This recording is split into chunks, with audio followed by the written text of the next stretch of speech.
வணக்கம் தோழர்களே.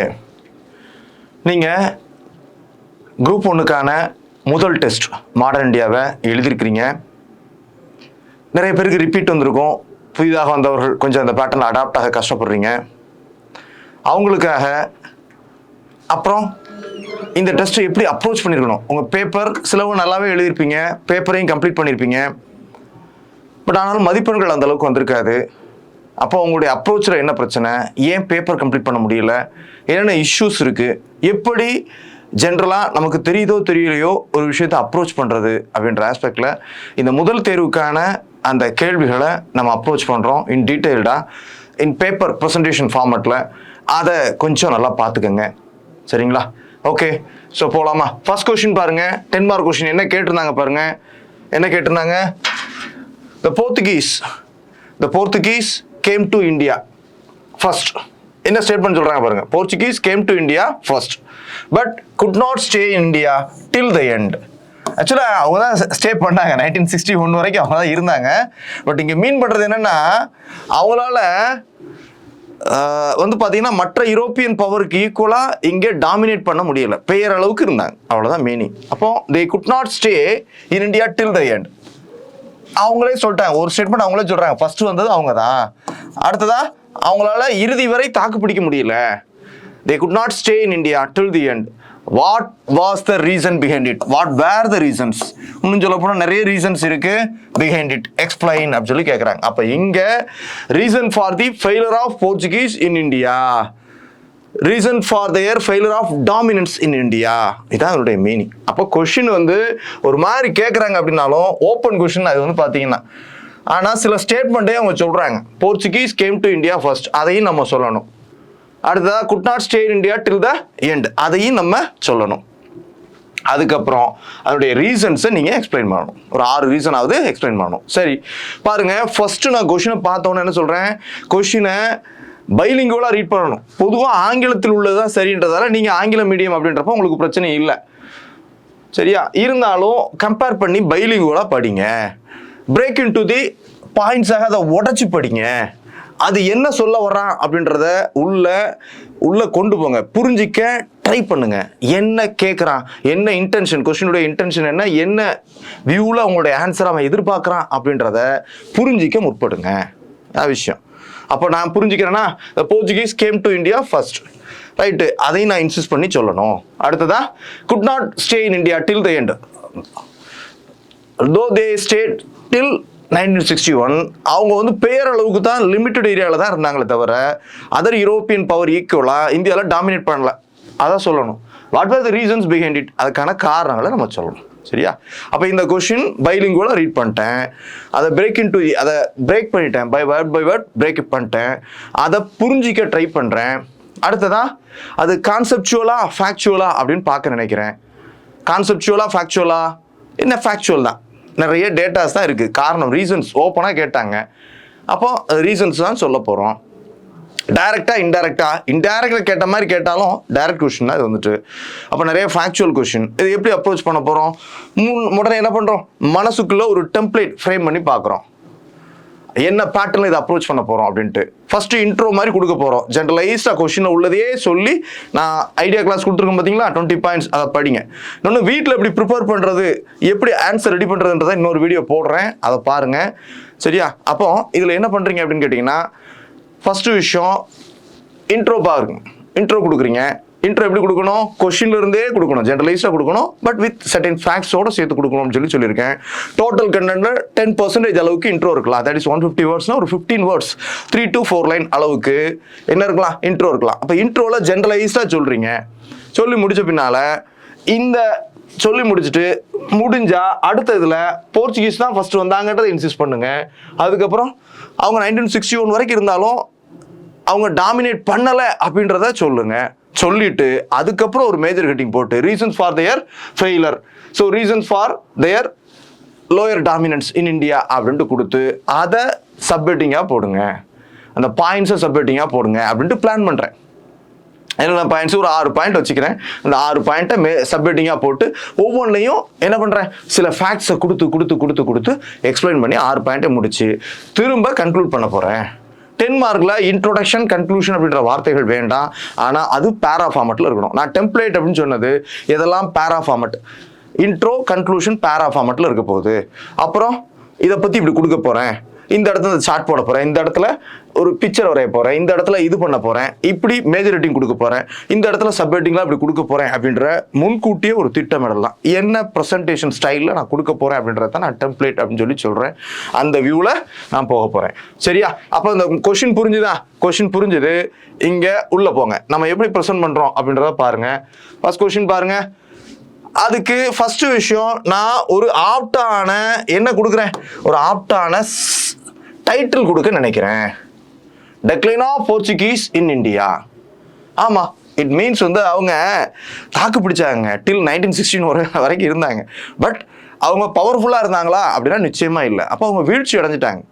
It means வந்து அந்த 16th century first Francisco de Almeida, Albuquerque, Nuno da Cunha period வரைக்கும் நல்லா இருந்தாங்க. அதுக்கப்புறம் என்ன ஆகுறாங்கன்னா, after the arrival of British என்ன ஆகுது, இவங்க ஸ்டார்டட் டு டெக்ளைன் தான். they were restricted with certain areas like Goa, Diu, Daman and Dadra Nagar Haveli. அவ்வளோதான்.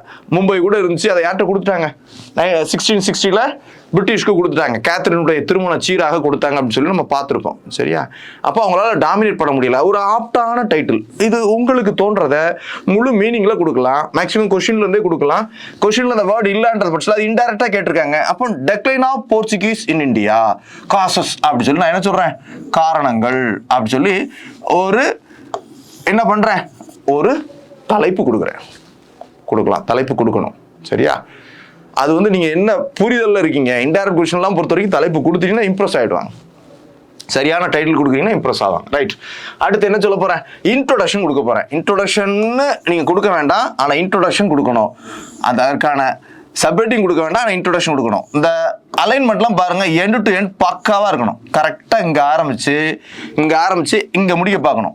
கோர்வே அலைன்மெண்ட் ஜிக்ஸாக்காக இல்லாமல் இப்படி ஜிக்ஸாக்காக இருக்கக்கூடாது. இங்கே ஆரம்பிக்க இப்படிலாம் இருக்கக்கூடாது. முடிகிறது இங்கே ஒரு இடம் முடிக்க இப்படி முடிக்க அப்படிலாம் இருக்கக்கூடாது. நேராக கரெக்டாக பிளான் பண்ணி முடிங்க. இந்த இடத்துல எண்ட் ஆகுதுன்னா கொஞ்சம் பரவாயில்ல, இப்படி கரெக்டாக கடைசி லைன் வரை கடைசி அந்த அலைன்மெண்ட் கொண்டு வர முடியாட்டாலும் இங்கே முடிங்க. ஆனால் பொதுவாக அந்த ஃபார்மெட்டில் அந்த ஃப்ரேமிங்கில் கொண்டு வர பாருங்க. அப்போ இன்ட்ரோடக்ஷன் எப்படி கொடுக்குறோம், ஆமாம் சொல்லுங்கள், இன்ட்ரோடக்ஷன் கொடுங்க. கொஷின்ல இருந்தே இன்ட்ரோடக்ஷன் எடுங்க. The Portuguese were the first rulers, first Europeans came into India in the year 1498. Vasco da Gama arrived at Calicut in the year of 1498. அப்போ அதான் போர்ச்சுகீஸ் ஃபர்ஸ்ட் வந்தாங்க அப்படின்றத சொல்லக்கூடியது. They established that they were the first European rulers in India கொடுத்தாச்சு. But they could not survive. They unable to maintain their dominance till the end because the other European powers like English and British were very powerful when compared to the Portuguese. அப்படி கூட சொல்லலாம். Question இருந்தே எடுத்துனா but with certain ஃபேக்ட்ஸோட சேர்த்து சொல்லியிருக்கேன். இதுக்கெல்லாம் மெமரைஸ்லாம் பண்ண வேண்டிய அவசியம் இல்லை. கொஸ்டின் என்ன கொடுத்துருக்காங்களோ அதை தான் நான் சிம்பிளை பண்ணி சொல்கிறேன். சரியா? இதான் இன்ட்ரோடக்ஷன். இன்னும் சொல்ல போனால் இந்த இடத்துல கூடுதலாக நம்ம ஒரு சப்ஹெட்டிங்கை கூட சொல்லலாம். ஸோ என்ன சொல்லலாம் அப்படின்னு கேட்டிங்கன்னா, Portuguese came to India in the year 1498. However, the British and the French powers came to India in the 17th century only. அப்படி கூட கொடுங்க. அப்போ என்ன ஆகும், அவங்க தான் ஃபர்ஸ்ட்டு, நிறைய பேர் வந்தாங்க, அதில் அவங்க தான் ஃபர்ஸ்ட்டு அப்படின்றத நம்ம என்ஷூர் பண்ணுறோம். கொஸ்டின் உள்ள ஸ்டேட் பண்ணிட்டே நம்ம என்ஷூர் பண்ணுறோம். சில வேர்ட்ஸ் அப்படியே பயன்படுத்தலாம். ஸோ அப்போ நான் கொஷினில் உள்ளதை ஆமாயா அப்படின்ட்டு சொல்கிறேன், உறுதிப்படுத்துகிறேன். ஏன்னா they were the first அப்படின்னா அதுக்கப்புறம் வேற யார் வந்திருக்காங்களா, ஆமாம் வந்திருக்காங்க. அப்போ அவங்க தான் ஃபர்ஸ்ட்ன்றதை நம்ம என்ஷூர் பண்ணுறோம். ரைட்டா? அடுத்து திரும்ப சொல்கிறோம், the British ruled our country till the year of 1947. சரியா? In really they enjoyed power for more than 190 years, 190 வருஷம். 1757 இருந்து ஆரம்பிச்சு 1947 வரைக்கும் அவங்க தான் ரூல் பண்ணாங்க. However, such dominance were not enjoyed by Portuguese. கொடுக்கலாமா? They were restricted with Goa, Diu, Daman. இப்படி கூட சொல்லலாம். அதுக்கு ஒரு பேரா கொடுத்து நீங்கள் சொல்லலாம். கொஷினில் உள்ளதே சார், கொஷினில் கேட்குறதே ரீசன்ஸ் ஃபார் த டெக்ளைன் தானே சார் கேட்குறாங்க, இருக்கட்டும். ஆனாலும் கொஷினில் உள்ளதை அது வெயிட்டேஜை கொஞ்சம் குறைச்சி கொஷினில் உள்ளதையும் நீங்கள் எஸ் அப்படின்ற வகையில் என்ஷூர் பண்ணுங்க. சில ஸ்டேட்மெண்ட்டை என்ஷூர் பண்ண சொல்கிறாங்களா, ஜஸ்டிஃபை பண்ண சொல்கிறாங்க, அப்போ ஜஸ்டிஃபை பண்ணணும். அனலைஸ் பண்ண சொல்கிறாங்கன்னா அனலைஸ் பண்ணணும், அது வேறு விஷயம். இப்போ அந்த கொஷினில் உள்ளதையும் நீங்கள் என்ன பண்ணுறீங்க, என்ஷூர் பண்ணி சொல்கிறீங்க. சொல்லலாமா? சொல்லலாம். அதுக்கப்புறம் தான் காசை இதில் இது இன்னொரு பேரா கூட கொடுக்கலாம். கொடுக்குறது வந்துட்டு இந்த இடத்துல போர்ச்சுகீஸ் அப்படின்னு ஒரு சப்ஹெட்டிங்கை கொடுங்க. போர்ச்சுகீஸ் ஃபஸ்ட்டு கொஸ்டின் என்ன கொடுத்துருக்காங்களோ அதில் உள்ள வேர்டிங்கை அப்படியே பயன்படுத்தணும். என்ன கொடுத்துருக்காங்க பாருங்க, Portuguese came to India first. அப்போ என்ன சொல்லணும், Portuguese the first European, Portuguese the first European power, first European power. அப்போ அந்த கொஸ்டினில் உள்ளதையும் நீங்கள் கொஞ்சம் ஜஸ்டிஃபை பண்ணணும் அப்படின்றதுக்கு. ஆனால் அளவானது அதுவே டாமினேட் பண்ணிடக்கூடாது, அது அளவானதாக இருக்கலாம் சொல்லிட்டு ஸோ ஆன்சருக்கு வந்துட வேண்டியதான். ஸோ திரும்பவும் கூட நீங்கள் இந்த மேஜர் ரேட்டிங்கை போடலாம். That is causes for their inability to maintain என்னது, ஆமாம், டாமினன்ஸ் இன் இந்தியா. முழுக்க கொடுங்க. அண்டர்லைன் பண்ணுறதுலாம் இப்படிலாம் பண்ணக்கூடாது, முழுக்க அண்டர்லைன் பண்ணணும். எண்டு டு எண்டு அண்டர்லைன் பண்ணுங்க. ஸோ மேஜர் ஹெட்டிங்கையும் சப் ஹெட்டிங்கையும் டிஃப்ரென்ஷியேட் பண்ணணும் அப்படின்றக்காக மேஜர் ஹெட்டிங்கை நீங்கள் பாக்ஸ் போடலாம், சப் ஹெட்டிங்கை அண்டர்லைன் பண்ணலாம், அல்லது சப் ஹெட்டிங்கை பாக்ஸ் போடலாம், மேஜர் ஹெட்டிங்கை அண்டர்லைன் பண்ணலாம். So intro and conclusion to be in பேரா ஃபார்மட். சரியா, பேரா ஃபார்மட்டில் இருக்கட்டும். இதெல்லாம் என்ன இருக்கட்டும், பாயிண்ட் பேசிஸில் இருக்கட்டும். ஸோ பாருங்க, ஃபர்ஸ்ட் காஸ் என்னது, லிமிட்டட் டெரிட்டரியல் கண்ட்ரோல். ஆமாம். ஸோ கண்டென்ட் என்ன, ஸோ பிரிட்டிஷ் என்ன பண்ணுறாங்க அப்படின்னா அவங்களுடைய எஸ்டாப்ளிஷ்மெண்ட்டை பெங்காலில் பண்ணாலும் பின்னால் படிப்படியாக இந்த இன்னர் டெரிட்டரிஸையும் தங்களுடைய ஏஜில் என்ன பண்ணுறாங்க, அதை எக்ஸ்பேண்ட் பண்ணி கொண்டு போகிறாங்க. That is battle of Maratha Anglo wars நடக்குது. அதுமாதிரி பார்த்தீங்கன்னா ஆங்கிலோ மைசூர் வார்ஸ் நடக்குது. இதெல்லாம் இந்தியாவுடைய உள்பகுதிகளும் அவங்களுக்கு கிடைக்குது. ஆனால் போர்ச்சுகீஸ் ரெஸ்ட்ரிக்டட் வித் எங்கே மட்டும்தான் இருந்தாங்க அப்படி சொல்லுங்கள் முடிஞ்சால். இதில் கூட சின்ன படமாக போட்டு கொடுங்க, கோவா, டையூ, டாமன், ஸோ தத்ரா நகர் இந்த ரீஜியனோட அவங்க ரெஸ்ட்ரிக்ட் ஆகிட்டாங்க அப்படின்றத சொல்லுங்கள். அதனால் அவங்களுக்கு என்ன பண்ண முடியலை, பெரிய அளவில் அவங்களுக்கு ஏரியா கவரேஜ் கிடையாது. அது அவங்களுடைய டிக்ளைனுக்கு ஒரு காரணமாக இருக்கலாம். அதை சொல்லுங்கள். அடுத்தா பாருங்கள், strong resistance from Indian rulers. ஆமாம், அதை சொல்லுங்கள். நிறைய ரூலர்ஸ் அவங்கள அப்போஸ் பண்ணாங்க. ஃபார் எக்ஸாம்பிள் தொடக்கத்தில் தேவர் ரெஸ்ட்ரிக்டட் பை மொகல்ஸ் ரெஸ்ட்ரிக்ட் பண்ணுறாங்க. பின்னால் மராத்தாஸ். அதுக்கு முந்தைய பீரியடில் பார்த்தீங்கன்னா டெக்கான் கிங்டம்ஸ். காரணம் இவங்க வந்து ரிலீஜியஸ் இம்போசிஷன், ஸோ கிறிஸ்டியானிட்டியை கன்வெர்ட் பண்ண ட்ரை பண்ணுறாங்க. அப்போ வந்து யார், டெக்கான் சுல்தானேட்ஸ் யாரெல்லாம், பிஜப்பூர், கோல்கொண்டா, அகமது நகர், பிரார், பிடார் இவங்கெல்லாம் வந்து அப்போஸ் பண்ணுறாங்க லோக்கல் ரூலர்ஸ் இருந்து. அப்போ இதுதான் ஃபேக்ட்ஸு, நல்லா ஞாபகம் வச்சுக்கோங்க. கோவா, டையூ, டாமன் இது ஃபேக்ட். சரியா, நோ. ஸோ இதை சொல்லுங்க, ஒரு ஆங்கிலேயரோட கம்பேர் பண்ணி சொல்லுங்க. ஸ்ட்ராங் ரெசிஸ்டன்ஸ் ஃப்ரம் இந்தியன் ரூலர்ஸ்ன்றது சொல்லுங்க. தொடக்கத்தில் விஜயநகர எம்பையருடைய சப்போர்ட் இருந்துச்சு, பின்னால் மற்றவங்க எல்லாமே அவங்கள அப்போஸ் பண்ண தான் செஞ்சாங்க. மொகல்ஸ் அப்போஸ் பண்ணாங்க, இதான் ஃபேக்ட்ஸு. சரியா, டெக்கான் சுல்தானேட்லாம் அப்போஸ் பண்ணாங்க. இதை ஃபேக்ட்ஸாக ஹிண்ட்டாக எடுத்து வச்சுக்கோங்க. நீங்கள் ஆன்சர் ப்ரிப்பேர் பண்ணுறப்பவே இப்படி தான் நீங்கள் ஸ்ட்ரக்சர் போட்டு வச்சுட்டு இதை ஹிண்ட்டாக வச்சுக்கோங்க. இந்த ஃபேக்டை இதை வச்சு எக்ஸ்பிளைன் பண்ண கற்றுக்கங்க. உங்களுக்கு கான்செப்ட் தெரியும், படிக்கிறது நல்லா படிக்கிறீங்க அப்படின்றப்போ இதை வச்சு எக்ஸ்பிளைன் பண்ண கற்றுக்கங்க. எக்கனாமிக் ஸ்ட்ரெயின்ஸ் இருந்துச்சு. பொதுவாக வந்து பார்த்தீங்கன்னா அவங்களுடைய ஹோம் கண்ட்ரியிலேருந்து பெரிய சப்போர்ட் அவங்களுக்கு இல்லை.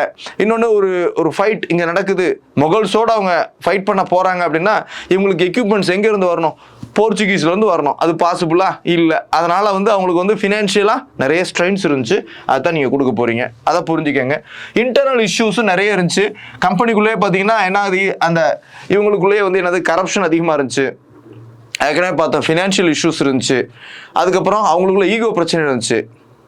சரியா, இதை போன்ற இன்டர்னல் இஷ்யூஸ் இருந்துச்சு. அதே மாதிரி பார்த்தீங்கன்னா ட்ரேடிங்கில் ஃபோக்கஸ் பண்ணுறதா அல்லது ஸோ எக்ஸ்பான்ஷனில் ஃபோக்கஸ் பண்ணுறதா அப்படின்ற குழப்பங்கள்லாம் இருந்துச்சு. அடுத்தது பாருங்க, competition from other European powers. நிச்சயமாக அதர் யூரோப்பியன் பவர்ஸ் வந்து came very strong. For example British வந்து ரொம்ப பவர்ஃபுல்லாக இருந்தாங்க. அவங்க வந்து தொடக்கத்துலேருந்தே 15th centuryலேருந்தே they were very strong in their naval power நம்ம பார்க்குறோம். அப்போ உதாரணத்தை கொடுக்கணும், ஸ்பானிய ஆம்படா அப்படின்ற ஒரு போர்க்கப்பலே அவங்க தோற்கடிச்சிருக்காங்க 1453. அப்போ 1588 அப்படின்றப்ப பாருங்க என்ன ஆகுது, அவங்க ரொம்ப பவர்ஃபுல்லாக இருக்காங்க. அவங்களோட இவங்களால கம்பீட் பண்ண முடியலை அப்படின்றத சொல்லுங்கள். அப்புறம் இன்டர்ஃபியரன்ஸ் இன் ரிலீஜியஸ் அஃபேர்ஸ். ஆமாம், மற்ற யூரோப்பியன் பவர்ஸ் வந்து பார்த்தீங்கன்னா பெரிய அளவில் அவங்க ட்ரேடிங் ஆக்டிவிட்டீஸ்க்காக தான் வந்தாங்க. ஆனால் இவங்க வந்து ரிலீஜியஸ் அஃபேர்ஸில் இது பண்ண ஆரம்பிச்சாங்க, கிறிஸ்டியானிட்டியை கன்வெர்ட் பண்ண ஆரம்பிச்சாங்க. இது வந்து லோக்கல் ரூலர்ஸால் எதிர்க்கப்பட்டது. மக்களும் தங்களுடைய கல்ச்சுரல் சோஷியோ ஆக்டிவிட்டீஸில் இவங்க தலையிடுறத விரும்பலை. ஸோ இது ஒரு இஷ்யூ ஆகுது, இதை சொல்கிறாங்க. அப்போ இன்னும் 2 பாயிண்ட் கூட நீங்கள் கொடுக்கலாம். ஃபால் ஆஃப் விஜயநகர எம்பையர், அது கூட ஒரு முதன்மை காரணம். விஜயநகர எம்பையர் அவங்க தான் பெரிய சப்போர்ட்டிவாக இருந்தாங்க போர்ச்சுகீஸ்க்கு. ஒரு கட்டத்தில் அவங்க வந்து வீழ்ச்சி அடைஞ்ச பின்னால் அவங்க டெக்ளைனுக்கு அப்புறம் என்ன ஆகுது, இவங்களால தாக்கு பிடிக்க முடியலை. அதுக்கப்புறம் அதர் யூரோப்பியன் பவர்ஸோட கம்பீட் பண்ண முடியலை. இதெல்லாம் தான் major reasons for the decline of Portuguese in India அப்படின்றத சொல்லுங்க. இதை மேற்சொன்னதை சிம்பிளிஃபை பண்ணி ஒரு சின்ன கன்க்ளூஷனாக கொடுங்க. கன்க்ளூஷன் ஒரு சம்மரைஸ் பண்ணதாக அதே மாதிரி தான் 10% of the total content. That is வந்து 150 வேர்ட்ஸில் இது எழுதணும் அப்படின்னா நீங்கள் என்ன இருக்கணும், 1.5 பக்கம் இருக்கும் பாருங்க. இது கரெக்டாக 1.5 பேஜ் எழுதுற மாதிரி நீங்கள் கவர் பண்ணுற மாதிரி தான். ஒரு 36 லைன் 38 லைனுக்குள்ளே நீங்கள் எழுதுற மாதிரி இதை பிளான் பண்ணிக்கோங்க. இப்படி முன்கூட்டியே திட்டமிடல் மூலமாக தான் நீங்கள் போக முடியும். தட் இஸ் கன்க்ளூஷனை பேரா ஃபார்மேட்டில் கொடுங்க. ஸோ இதுதான் இதுக்கான டெம்ப்ளேட். ஓகேயா? ஓகே, செகண்ட் கொஸ்டின் போகலாம். செகண்ட் கொஸ்டின் என்ன இருக்கு பாருங்க. செகண்ட் கொஸ்டின் என்ன இருக்கு? ஸோ பாருங்க, இதை ரீட் பண்ணிக்கங்க. நீங்கள் இதுக்கான கண்டென்ட் இதை கொடுத்துருப்போம். அடுத்த கொஸ்டின் பாருங்க. Tribal and peasant movements and revolts were often put down in history. ரொம்ப பெரிய பேரா மாதிரி கொடுத்துருக்காங்க. ஆனால் அதில் கொஷினோட அளவு மிக குறைவாக இருக்கும். நம்ம அதை புரிஞ்சுக்கணும், டைம் எடுக்கணும் அப்படின்றக்காகவே இதை மாதிரி இன்டைரக்டாக கொஷின் கொடுப்பாங்க. இதை பற்றிலாம் பயப்படக்கூடாது. ஸோ பாருங்க, கொஷினை பிரேக் பண்ணுங்க. பொதுவாக பாருங்க, tribal and peasant movements and revolts were often put down in history. Right, முடிஞ்சு போச்சு. as spontaneous movements. That is வந்து பாருங்க, ட்ரிபிள் அண்ட் பெசன்ட் மூவ்மெண்ட்ஸ் எப்போ நடந்துச்சு? பிரிட்டிஷாருக்கு எதிராக, ஈஸ்ட் இந்தியா கம்பெனிக்கு எதிராக நடந்துச்சு இந்தியாவில். இந்திய வரலாறுல, இந்திய ஹிஸ்ட்ரியில் அது நிறைய நடந்துச்சுன்னு நமக்கு தெரியும். ஸ்பான்டேனியஸ் மூவ்மெண்ட்டாக நடந்துச்சு. உணர்ச்சி வசப்பட்டு கிளந்து எழுது, டக்குனு கோவப்பட்டு இதாகி பஸ்ட் ஆயிடுவாங்க. அப்படி தான் நடந்திருக்கு. சரியா? when uneducated a political groups of people break forth in anger. பொதுவாக கல்வி அறிவில்லாத மக்கள், அந்த ஒரு பிரிவின் நிலையிலான அரசியல் பிரிவிலான மக்கள் ஒரு கோபத்தில் பிரேக் பஸ்ட் அவுட் ஆகி தான் இந்த ரிவால்ட் எல்லாம் பண்ணியிருக்கிறாங்க. And not as conscious decision makers. ஒரு நிலையான ஒரு தீர்க்கமாக முடிவுகளை மேற்கொண்டு திட்டமிட்டு யாருமே இந்தியாவில் கிளர்ச்சி பண்ணலை. சரியா? ஆனா but the Santals of Rajmahal Hills did not revolt on whim. Comment அப்படின்னு சொல்றாங்க. உங்க கருத்தை தெரிவிக்க சொல்றாங்க. ஆனா இவங்ககிட்ட இருந்து அந்த ராஜ்மஹால் ஹில் ஏரியாவில் ரிவால்ட் பண்ண சாந்தல் ரிவால்ட் நம்ம படிக்கிறோம். அவங்க மற்றவங்க மாதிரி இல்லை, கோவப்பட்டு உணர்ச்சி வசப்பட்டு திடீர்னு முடிவெடுக்கலை. It's a well organised revolt, directly rooted revolt அப்படின்றத பற்றி உங்கள் கருத்தை சொல்கிறாங்க. இது உண்மைதான். சரியா? அப்போ உங்கள் விஷயத்தை பாருங்கள், கொஷின் பேரா மாதிரி கொடுக்குறாங்க. இந்தியாவில் நிறைய ட்ரிபிள் ரிவால்ட், பெசன்ட் ரிவால்ட் நடந்துச்சு. இது எல்லாமே on a Vim. That is வந்து என்ன சொல்கிறாங்க, ஒரு ஆங்கரில், கல்வி அறிவு இல்லாமல் சடனாக ஒரு கோபத்தில் என்ன பண்ணுறாங்க, பஸ்ட் அவுட் ஆக்கி ரிவால்ட் பண்ணாங்க. ஆனால் சந்தால் ரிவால்ட் அப்படி இல்லை. இது உங்கள் கருத்தை சொல்லுங்கள் அப்படின்னு சொல்கிறாங்க. அப்போ இது என்ன சொல்லணும், இப்போ என்ன சொல்லணும் அப்படின்னு கேட்டிங்கன்னா, Santhal revolt is unique in it's nature. அது வந்து ஒரு ஆங்கரில் வந்ததில்லை, வெல் பிளான்டு, வெல் ஆர்கனைஸ்ட் அப்படின்றத பாயிண்ட் பேசிஸாக நீங்கள் சொல்ல போகிறீங்க. இப்போ உங்கள்கிட்ட கொஷின் கேட்டது சந்தால் ரிவால்ட்டை பற்றி மட்டும்தான். அப்போ சந்தால் ரிவால்ட்டை தான் நீங்கள் எக்ஸ்பிளைன் பண்ண போகிறீங்க. அப்போ இதற்கான டைட்டில் சந்தால் ரிவால்ட் அப்படின்னு கூட கொடுக்கலாம். சரியா? கொடுத்துட்டு ஒரு ஜென்ரல் இன்ட்ரோடக்ஷன் கொடுக்குறீங்க. கொஷினில் சொன்ன அடிப்படையில் நிறைய ரிவால்ட்டு, அப்போ ஒரு ஜென்ரலைஸ்ட் இன்ட்ரோடக்ஷன் கொடுக்குறீங்க. 1757 ஆரம்பிச்சு ஸோ 1900 வரைக்கும் நிறைய ட்ரிபிள் அண்ட் பெசன்ட் ரிவால்ட் நடந்துச்சு இந்தியாவில். குறிப்பாக என்னெல்லாம் சொல்கிறீங்க, கோல் ரிவால்ட்டு, முண்டா ரிவால்ட்டு இப்படிலாம் இருந்துச்சு. அதே மாதிரி பெசன்ட் ரிவால்ட்டும் நிறைய நடந்திருக்கு. தெபாக்கா மூமெண்ட்டு, டெக்கான் ரியாட்ஸ்லாம் நடந்திருக்கு. பட் ஆனாலும் எல்லாமே வந்து உணர்ச்சி வசப்பூர்வமாக நடந்தது, ஸ்பான்டேனியஸ் மூமெண்ட்டாக தான் இருந்துச்சு. இது வந்து அந்த மூமெண்ட்ஸ்லாம் எப்படி நடத்தப்பட்டது, அன்எஜுகேட்டட் பீப்புளால், பொலிட்டிக்கல் குரூப்பால் நடத்தப்பட்டது அப்படின்றத சொல்கிறீங்க, ஸ்டேட்மெண்ட்டே சொல்கிறீங்க. சொல்லிட்டு our Santhal revolt is different from the above revolts, it has its unique features அப்படின்னு சொல்லிட்டு சந்தால் ரிவால்ட்டை எக்ஸ்பிளைன் பண்ண போகிறீங்க. ஓகேயா? ரைட்டா? சந்தால் ரிவால்ட், அதுக்கான பேக்ரவுண்ட் என்ன, அதுக்கான காசஸ் என்ன, எமினன்ட் லீடர்ஸ் என்ன. சரியா? So course of the movement என்ன, ஹவு இட் காட் சப்ரஸ்ட் சொல்லிட்டு திரும்பவும் சொல்றீங்க ஹவு இட் டிஃபர்ஸ் ஃப்ரம் இது. அது இங்க சொல்லப்பட்ட விஷயம் என்னன்னா, அப்போ did not revolt on Vim. அப்போ என்ன அடிப்படையில் நடந்திருக்கு, கான்சியஸா பண்ணியிருக்காங்க, டெசிஷன் மேக்கர்ஸால பண்ணியிருக்காங்க. இது வந்து எஜுகேட்டட் அப்படின்னு இல்லாட்டாலும் அவங்க வந்து தெளிவாக திட்டமிட்டு வெல் ஆர்கனைஸ்டா பண்ணாங்க அப்படின்றத தான் நீங்க இன்சிஸ்ட் பண்ணி சப்ஹெட்டிங்களாக சொல்ல போறீங்க. ஓகேயா, சரி. அப்போ நான் என்ன பண்ணிட்டேன், திரும்பவும் பாருங்க, கொஸ்டினை பைலிங்குலா ரீட் பண்றேன். உணர்ச்சி பூர்வமாக முடிவெடுப்பவர்களாக அல்லாமல். அப்ப மற்ற கிளர்ச்சியெல்லாம் உணர்ச்சி பூர்வமாக முடிவெடுத்திருக்காங்க. கோபத்தில் கிளர்ந்து எழுந்த கல்வியறிவு இல்லாத மக்களால் தான் பிற கலவரங்கள், பிற ரியாட்ஸ்லாம் நடத்தப்பட்டது. அரசியலற்ற மக்கள் குழுக்களான பழங்குடியினர்களால் நடத்தப்பட்டது. முண்டாவாகட்டும், கோல் ஆகட்டும், பில் ரிவால்ட் ஆகட்டும், எல்லாம் அப்படி நடந்துச்சு. ஆனா இங்க அரசியலற்ற மக்கள் குழு அப்படின்னாலும் இவங்களுக்கு அரசியல் தெரிஞ்சிருக்கு, சரியா? ஏற்கனவே நடந்த பழங்குடியினர் மற்றும் விவசாய இயக்கங்கள்லாம் அப்படிதான் இருந்துச்சு. ஆனா இது முற்றிலும் மாறுபட்டது. அதெல்லாம் தன்னிச்சையான இயக்கங்களாக இருந்துச்சு. ஆனா இது வெல் டிசைன்டு அண்ட் ஆர்கனைஸ்டு மூவ்மெண்ட்டாக இருந்துச்சு. ஸோ அப்படிதான் இவங்க நடத்தினாங்க அப்படின்றத நீங்க சொல்லணும். இதுவே எனது கருத்தாகும் அப்படின்ட்டு நீங்க சொல்லணும். ஓகேயா, ரைட். பாருங்க இதை எப்படி அப்ரோச் பண்ணலாம். ஸோ செகண்ட் கொஸ்டின் வாங்க. சந்தால் ரிவால்ட் டைட்டில் கொடுத்தாச்சு. கொஸ்டின்ல உள்ளதே நான் சொன்ன மாதிரி ஜெனரலைஸ்டா ஒரு இன்ட்ரோடக்ஷன் கொடுக்குறீங்க, சரியா? இன்ட்ரோடக்ஷன் பேரா ஃபார்மேட்ல இருக்கட்டும். இதுல வந்து so Santhal revolt a well organized and planned revolt by Mazumdar. யாராவது சொல்லியிருப்பாங்க மஜூம்தார். ஸோ ஹிஸ்டாரியன் அப்படி சொல்றீங்க அப்படின்னா அப்படி ஒரு பாக்ஸ் போட்டு கொடுங்க, இன்ட்ரோடக்ஷன் கொடுத்துட்டு சந்தால் ரிவால்ட்டை பற்றி ஏதாவது கோர்ஸ் கிடைக்குதா கொடுங்க, தாராளமாக கொடுங்க, சூப்பராக இருக்கும். ஸோ இன்ட்ரோடக்ஷன் கொடுத்துட்டு ஒரு பாக்ஸ் போட்டு கொடுக்கணும். சில இதெல்லாம் நெட்டில் தேடணும், தேடி நம்ம அழகாக கொடுத்து பழகணும். அப்போ தான் நமக்கு இயல்பாகவே ஒரு 50% கொஸ்டினில் இப்படிலாம் கொடுக்க நமக்கு தோணும். Right, okay. So general nature of tribal revolts and peasant revolts in India அதை கொடுங்க. நான் சொன்னேன் இல்லையா, ஆமாம், இது வந்து நாட்டு ஆர்கனைஸ்டு ஒன்றாக இருந்துச்சு. நிறைய ரிவால்ட் இந்தியாவில் நடந்துச்சு. குறிப்பாக பில் ரிவால்ட், கோல் ரிவால்ட், தேவேகா மூவ்மெண்ட், டெக்கான் ரியாட்ஸ் உள்ளிட்ட peasant and tribal revolt, Moplah revolt எல்லாமே நடந்துச்சு. ஆனால் இதில் எல்லாமே வந்து அன்பிளான்டாக இருந்துச்சு, அன்எஜுகேட்டட் பீப்புளால் நடத்தப்பட்டது, பை விம் அது நடத்தப்பட்டது அப்படின்றத நீங்கள் சொல்லுங்கள். இப்படி இதுக்குன்னு ஒரு பேராவை ஒதுக்குங்க, பேரா ஃபார்மெட்டில் இதை கொடுங்க. அதுக்கப்புறம் தான் என்ன வர்றீங்க, சந்தால் ரிவால்ட்னு திரும்ப சந்தால் ரிவால்ட்டை சொல்ல போறீங்க. இப்போ சந்தால் ரிவால்ட் எந்த பீரியட் நடந்துச்சு, 1855-56 நடந்துச்சு. ஏரியா எங்க நடந்துச்சு, Rajmahal hills in Bihar state நடந்துச்சு. எமினன்ட் லீடர்ஸ் யாரு, so Sidhu and Kanhu and later ஸ்டேஜில் இவங்கெல்லாம் இதை ரன் பண்ணாங்க. அப்ஜெக்டிவ்ஸ் என்ன, so overthrow the occupiers, landlords, நம்மோட ஜமீன்தார்ஸ் இவங்களுடைய நிலங்களை ஆக்குபை பண்ணியிருந்தாங்க. ஸோ மணி லெண்டர்ஸ் ஆக்குபை பண்ணியிருந்தாங்க. பிரிட்டிஷ் அண்ட் த கவர்மெண்ட் அவங்கள ஓவர் த்ரோன் பண்ணணும் ஃப்ரம் தயர் ஏரியா. இதுதான் அவங்களுடைய மெயின் அப்ஜெக்டிவாக இருந்துச்சு அப்படின்றத சொல்லுங்க.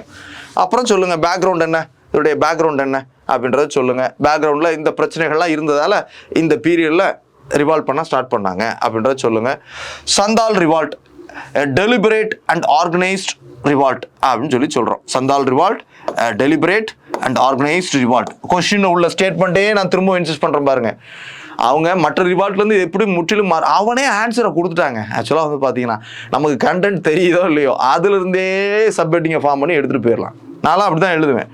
சில விஷயங்கள் தெரியல, ஆனால் என்ன இருக்குது, அப்ரோச்சு கேள்வி கேட்டு அப்ரோச்சை கொடுத்தே 50% மார்க்கை அள்ளிட்டு வந்துடணும், சரியா? அவனே டைரக்ட் பண்ணி கொடுத்துட்டான். மற்ற ரிவால்ட்லாம் அப்படி தான் இருக்குது, ஆனால் இது முற்றிலும் மாறுபட்டதுன்னா அப்படி இல்லைன்னா அப்போ இப்படி தான் இருக்குது அப்படின்ட்டு என்ன பண்ணணும், அதற்கு இன்டைரக்டாக நம்ம மாற்றி ஆன்சர் பண்ணிட்டு போயிடலாம். ஆமாம், சொல்லுங்கள். Santhal revolt deliberate and organised revolt. சடனாக பஸ்ட் ஆகலை, ஆனால் விம்ல இது நடக்கலை. இது எப்படி நடந்திருக்கு, டெலிபரேட்டாக பண்ணியிருக்காங்க, வெல் ஆர்கனைஸ்டாக பண்ணியிருக்காங்க, பிளான் பண்ணி பண்ணியிருக்காங்க. என்னென்ன பீரியடில் என்ன பண்ணணும், யார் யார் என்ன ரோல் பிளே பண்ணணும் அப்படின்றத பண்ணியிருக்காங்க அப்படின்றத நீங்கள் பேரா ஃபார்மேட்டில் சொல்லுங்கள். ஸோ ஆர்கனைஸ்டு ரிவால்ட் அப்படின்றத சொல்கிறாங்க, deliberate one and organised one. So eminent leaders இவங்களாம் இருந்தாங்க, யார் யார் என்ன பண்ணணும்னு ரோல் பிளே பண்ணிட்டு இருந்தாங்க அதை சொல்லுங்க. அப்போ பாருங்க அதையும் சொல்கிறாங்க. கிரீவன்சஸ், அவங்களுக்கு என்னென்ன கிரீவன்சஸ் இருந்துச்சு, அவங்களுடைய நிலங்களில் இருக்கக்கூடிய அந்த மணி லெண்டார்ஸ், ஆக்குபை பண்ண மணி லெண்டார்ஸை துரத்த வேண்டிய கட்டாயம் இருந்துச்சு. வட்டிக்கு விட்டு இவங்களை இது பண்ணிட்டு இருந்தாங்க, இவங்க விமனை ஹராஸ் பண்ணிட்டு இருந்தாங்க. அப்போ இந்த பிரச்சனைகள்லாம் அவங்களுடைய கிரீவன்சஸ். அவங்களுடைய லேண்ட் இன் ஃபாரஸ்ட் ஆக்குபை செய்யப்பட்டிருந்தது, அதெல்லாம் கிரீவன்ஸ். அப்புறம் அப்ஜெக்டிவ்ஸ் என்னது, அதுல இருந்து ஓவர்த்ரோன் பண்றது, தங்களுடைய பிரச்சனைகள் இருந்து மீண்டு வர்றது, அதுக்காக திட்டமிடலான அந்த ரிவால்ட் தான் சந்தால் ரிவால்ட்னு சொல்லுங்க. இந்த ரிவால்ட்டுடைய இம்பாக்ட் என்ன பாருங்க. ரிவால்ட்டுடைய இம்பாக்ட் என்ன அப்படின்னு பார்க்குறப்ப பாருங்க, இந்த ரிவால்ட் என்ன பண்ணுது, ஒரு act so it got suppressed, அது ஒடுக்கப்பட்டது. அப்புறம் அதற்கு எதிராக சில சட்டங்கள், கடுமையான சட்டங்களை, அட்மினிஸ்ட்ரேட்டிவ் சேஞ்சஸை கொண்டு வரதுக்கு காரணமாயிடுச்சு. அதே மாதிரி கடுமையான ரெசிஸ்டன்ஸ் இவங்க பதிவு பண்ணதால பிரிட்டிஷ் வந்து என்ன பண்ணுறாங்க, நிறைய ரிஃபார்ம்ஸ், அவங்களுக்கு ஃபேவரான சில விஷயங்களை செஞ்சு கொடுக்க ஆரம்பிச்சாங்க. அவங்களுக்கு பிரச்சனைகள்லேருந்து சில தீர்வுகள் கிடைக்க ஆரம்பிச்சது. அதை சொல்லுங்கள். லெகசி ஆஃப் தி ரிவால்ட் அப்படின்றது, அதனுடைய விளைவாக கான்சிக்வன்சஸ் என்ன வந்துச்சு அப்படின்றதையும் நீங்கள் சொல்கிறீங்க. சொல்லிட்டு இதை கண்டென்ட்டை நீங்கள் தான் படிக்கணும். படித்து என்ன பண்ணுங்க, திரும்பவும் கன்க்ளூட் பண்ணி சொல்கிறீங்க. ஆமாம், இந்தியாவில் சில ரிவால்ட் வந்து இப்படிலாம் நடந்திருக்கு. ட்ரிபிள் ரிவால்ட், பெசன்ட் ரிவால்ட்டுடைய நேச்சர் இப்படி தான். ஆனால் Santhal revolt has had its unique feature அப்படின்னு சொல்லுங்க. It is different from others. திரும்பவும் அதே சொல்லுங்க, எப்படி இது வந்துச்சு அப்படின்றத சொல்லுங்க. இந்த ரிவால்ட் வந்து வெல் பிளான்ட் அண்ட் ஆர்கனைஸ்ட் ஒன்னாக இருந்துச்சு when compared to other revolts அப்படின்றத திரும்பவும் சொல்லுங்க. ஓகே, இப்படி தான் இந்த கொஸ்டின் அப்ரோச் பண்ணணும். ஓகே, அடுத்த தேர்ட் கொஸ்டின் வாங்க.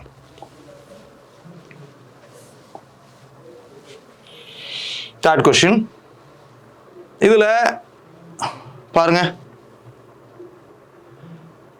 Wellesley converted the British Empire in India to the British Empire of India அப்படின்னு சொல்றாங்க. ஜஸ்டிஃபை அப்படின்னு சொல்றாங்க. இதோட மீனிங் என்னன்னா, சிம்பிளா பாருங்க, before the tenure of ruling period of Wellesley, இந்தியாவில் அவங்க பெங்கால், ஒரிசா, பீகார் இந்த ரீஜனில் இருந்தாங்க. அப்புறம் மெட்ராஸ் ரீஜனில் கொஞ்சம் இன்டைரக்டாக கண்ட்ரோல் பண்ணியிருந்தாங்க. அதுக்கப்புறம் மும்பை, இவ்வளோதான் அவங்களுடைய இதாக இருந்துச்சு. ஆனால் after the reign of Wellesley என்ன பாகுது பாருங்க, என்ன வருது, மைசூர், ஃபோர்த் மைசூர், மைசூர் வார் மூலமாக மைசூர் அவங்க கண்ட்ரோலுக்கு வந்துருச்சு. சரியா? அப்புறம் செகண்ட் ஆங்கிலோ மராத்தா வார்ஸ் மூலமாக மராத்தா ரீஜியன் அவங்க கட்டுப்பாட்டுக்கு வந்துருச்சு. அதுக்கப்புறம் சப்சிடரி அலையன்ஸ் அப்படின்ற ஒரு ஸ்கீமை கொண்டு வந்து என்ன பண்றாரு, நிறைய குட்டி குட்டி குட்டி நாடுகள், சின்ன சின்ன பிரின்சிபல் ஸ்டேட்ஸை ஃபுல்லாக கொண்டு வந்துட்டார். அப்போ இந்தியாவில் ஒரு பெரிய பிரிட்டிஷ் எம்பையரை உருவாக்கின பெருமை யாருக்கு இருக்கு? வெல்லஸ்லிக்கு இருக்கு. இதைத்தான் அவங்கள ஜஸ்டிஃபை பண்ண சொல்றாங்க. ஆக்சுவலி பார்த்தீங்கன்னா Wellesley was very popular for his expansionist policy அப்படின்னு சொல்லுவாங்க. எக்ஸ்பான்ஷன் பாலிசி அப்படின்னு சொல்றோம். தன்னுடைய விரிவாக்க கொள்கை, தேச விரிவாக்க கொள்கை மூலமாக அவர் இந்தியாவில் ஒரு பெரிய பிரிட்டிஷ் எம்பையரை உருவாக்கினார். அவர் தான் பண்ணாரு. அப்போ என்னென்ன வெல்லஸ்லியை பற்றிய பர்சனல் விஷயங்கள் வேண்டாம், வேற அச்சீவ்மெண்ட்ஸ் வேண்டாம், அவருடைய அதர் ரிஃபார்ம்ஸ் வேண்டாம். His expansionist policy, expansion policy, அதைத்தான் இங்கே கேட்குறாங்க அப்படின்ற புரிதல் வேணும். அந்த எக்ஸ்பான்ஷன் பாலிசியில் அவர் என்னெல்லாம் பண்ணாரு பாருங்க. த்ரூ சப்சிடரி அலையன்ஸ் மூலமாக நிறைய நாடுகளை கவர் பண்ணுறாரு. 1. 2, பை பேட்டில் மூலமாக சில நாடுகளை பிடிக்கிறாரு. அதே மாதிரி எக்ஸிஸ்டிங் பிரின்சிபல் ஸ்டேட்ஸ்ல இருந்து அவங்களுடைய ரைட்ஸை பறித்து அவங்களையும் தங்களுடைய கட்டுப்பாட்டுக்குள்ளே இழுக்கிறார். இப்படி சில இந்த பாலிசிஸ் அடிப்படையில் இந்தியாவில் அவர் என்ன பண்ணுறாரு, ஒரு பெரிய பிரிட்டிஷ் எம்பையரையே உருவாக்குறாரு. பிரிட்டிஷ் எம்பையருடைய ஒரு போர்ஷனாக இந்தியா இருந்துச்சு. இப்போ இந்தியாவே ஒரு பெரிய பிரிட்டிஷ் எம்பையராக உருவாக்குனாரு. யாரு? வெல்லஸ்லி. அதை நீங்கள் ஜஸ்டிஃபை பண்ணணும். ஆமாம், அதெல்லாம் பண்ணாரு, தஸ் இட் இஸ் ஜஸ்டிஃபைடு அப்படின்னு சொல்லிட்டு நீங்கள் என்ன பண்ணணும், அதை உறுதிப்படுத்தி நியாயப்படுத்தணும். ஓகேயா? ரைட். ஃபர்ஸ்ட் என்ன பண்றீங்க, பைலிங்குவலா கொஸ்டினை ரீட் பண்ணுங்க. சரியா? Wellesley converted the British empire in India to British empire of India. கடைசி இதை என்ஷூர் பண்ணி சொல்லுங்க. சரியா? இந்தியாவில் பிரிட்டிஷ் எம்பையர், இந்தியாவில் ஒரு பிரிட்டிஷ் எம்பையர் இருந்துச்சு, அதையே பிரிட்டிஷ் எம்பையர் ஆஃப் இந்தியாவாகவே மாற்றினாரு. Thus he expanded the rule of east India Company by acquiring various territories through battles and subsidiary alliance policy அப்படின்றத நீங்கள் சொல்ல போகிறீங்க. ஓகேயா? ரைட். ஓகே, அப்போ இதுக்கு ஃபர்ஸ்ட் நான் என்ன சொல்கிறேன், ஒவ்வொரு கொஸ்டினை ரீட் பண்ணுங்க, அண்டர்ஸ்டாண்ட் பண்ணுங்க. இது இன்டைரக்ட் கொஸ்டின், ஆனால் மீனிங் வந்து நம்ம டைரெக்டாக கன்வெர்ட் பண்ணிடுறோம். அவருடைய எக்ஸ்பான்ஷன் பாலிசியை தான் கேட்குறாங்க அப்படின்றத நம்ம புரிஞ்சுக்கிறோம். சரியா? ரைட்டு. இது கான்செப்சுவலா ஃபேக்சுவலா அப்படின்னா ஃபேக்சுவல் தான்.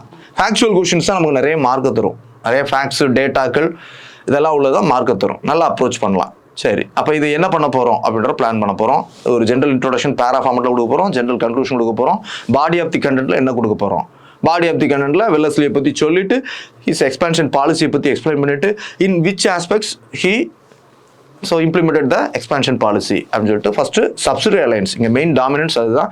சப்சிடரி அலையன்ஸ்னா என்ன, அதனுடைய நேச்சர் ஆஃப் அந்த ஃபீச்சர்ஸ் என்ன, சரியா, அதனுடைய அட்வான்டேஜஸ் என்ன, அதனுடைய இம்பேக்ட் என்ன, என்னென்ன நாடுகள் உள்ள சேர்க்கப்பட்டது, அதுக்கப்புறம் பேட்டில்ஸ், வேரியஸ் பேட்டில்ஸ் மூலமாக என்னென்ன நாடுகள். ஸோ பாருங்க, 4th ஆங்கிலோ மைசூர் வார் மூலமாக மைசூர் அந்த இதை உள்ளே கொண்டு வந்தார். அப்புறம் 2nd ஆங்கிலோ மராத்தா வார் மூலமாக என்ன பண்ணுறாரு அவர், என்ன பண்ணுறாரு, மராத்தாஸ் அவங்களுடைய கூட்டமைப்பு மராத்தா அந்த கான்ஃபெடரசியை உடைக்கிறாரு ஒரு வகையில், அவங்களையும் சப்சிடி அலையன்ஸில் உள்ளே சேர வைக்கிறாரு. இப்படி அந்த தான் கொடுக்குறீங்க. கொடுத்துட்டு ஒரு மேப்லாம் சொல்லலாம், இதெல்லாம் வந்து மேப் போடக்கூடிய ஏரியா, அது மாதிரி மேப்ஸ் லைட்டாக போட்டு. So before the reign of Wellesley என்ன இருந்துச்சு, during the after the reign of Wellesley என்ன இருந்துச்சு. தஸ் ஹி என்ன பண்ணுறாரு, thus he converted British empire in India to British empire of India அப்படின்றத நீங்கள் ஜஸ்டிஃபை பண்ணி சொல்ல போகிறீங்க. ஸோ இதுக்கான ஆன்சர் பாருங்கள், எப்படி அப்ரோச் பண்ணலாம், டெம்ப்ளேட் எப்படி பிளான் பண்ணிக்கலாம், டெம்ப்ளேட் பிளான் பண்ணிட்டு போங்க, அவ்வளோதான், வேற ஒன்றும் இல்லை. பாருங்கள், வெல்லஸ்லிஸ் பாலிசி ஆஃப் எக்ஸ்பான்ஷன் முடிஞ்சு போச்சா. டைட்டில் இந்த பக்கம் கொடுங்க, அது வந்து நான் உங்களுக்கு ஒரு பேஜ், இது பேஜ் நம்பர் 1, இது பேஜ் நம்பர் 2, இப்படிலாம் எழுதக்கூடாது, அவங்களே கொஸ்டினை உள்ளே கொடுத்துருப்பாங்க, உங்களுக்கு தெரியும். ஒரு ஜென்ரல் இன்ட்ரோடக்ஷன் கொடுங்க. வெல்லஸ்லிக்கு முன்னால் என்ன இருந்துச்சு, வெல்லஸ்லிக்கு முன்னால் பெரிய அளவில் இல்லை, they were restricted with, so Mumbai province, Bengal province and Madras province இப்படி தான் இருந்தாங்க. அதுலேயே லிமிட்டட் ஏரியா தான் வச்சுருந்தாங்க. But after the rule of Wellesley, so he converted India as a empire of British. So British empire in இந்தியான்றதை விட empire of British empire, so empire of British in India அப்படின்ற அளவுக்கு அவர் உருவாக்கி கொடுத்துட்டாரு அப்படின்றத சொல்லுங்க. பாருங்க, Wellesley a man with expansionist mind அப்படின்றத சொல்றாங்க. ஆமா, எக்ஸ்பான்ஷனிஸ்ட் மைண்ட் செட்டப் உள்ளவர் தான் வெல்லஸ்லி அப்படின்றத சொல்லுங்க. ஆமா, வெல்லஸ்லி வந்து பொதுவாகவே ஒரு சோல்ஜர், அவருக்கு எண்ணம் எப்பவுமே எக்ஸ்பான்ஷனிஸ்ட் மைண்ட் செட்டப் உள்ளவர்.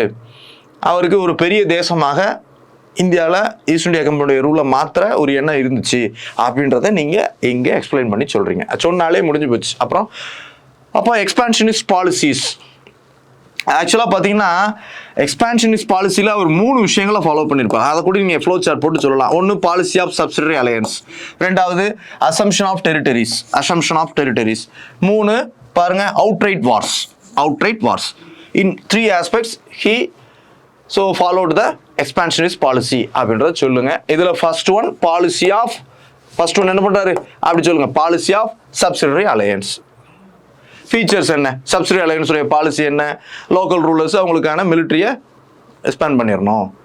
ஸோ பிரிட்டிஷ் ஒரு மிலிட்ரியை கொண்டு வந்து நிப்பாட்டுவாங்க, அவங்க வேற அதர் யூரோப்பியன் பவர்ஸோட ரிலேஷன்ஷிப் வச்சுக்கக்கூடாது இருக்கு இல்லையா, அந்த ஃபீச்சர்ஸும் சொல்லுங்கள். சொல்லிட்டு இதோட இம்பாக்ட் என்ன அப்படின்னு கேட்டிங்கன்னா, இம்பாக்ட் லோக்கல் ரூலர்ஸ் பவர் இழந்துடுறாங்க, real power vested with British அப்படின்ற மாதிரி ஆகிடுது, பிரிட்டிஷ்க்கு ரெகுலர் இன்கம் கிடைக்க ஆரம்பிச்சது, எல்லாமே உங்களுக்கு ஃபேவரான விஷயமா நடக்குது. அப்புறம் மேஜர் ஸ்டேட்ஸ் அனெக்ஸ்ட், என்னென்ன நாடுகள் அந்த சப்சிடி அலையன்ஸ் மூலமாக இணைக்கப்பட்டது, அவுத், ஹைதராபாத், தஞ்சாவூர், இதெல்லாம் சொல்லுங்க.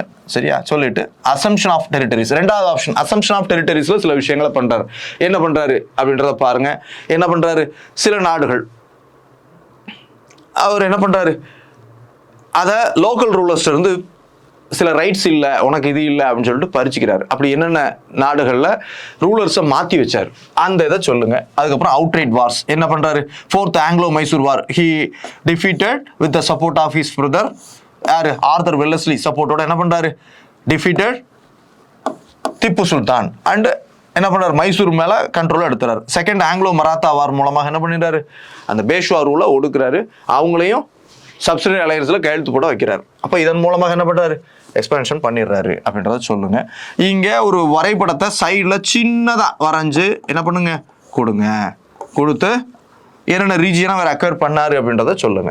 அதுக்கப்புறம் இந்த ஸ்டேட்மெண்ட்டை converted India and empire of Britain அப்படின்றத ஜஸ்டிஃபிகேஷன் அப்படின்னே ஒரு பேரா போடுங்க.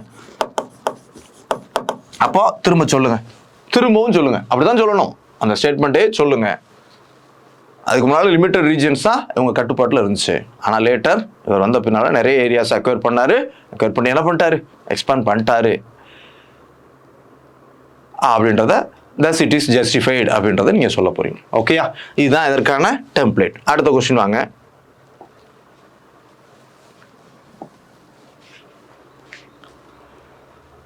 பாருங்க, என்ன கொஸ்டின் பாருங்க.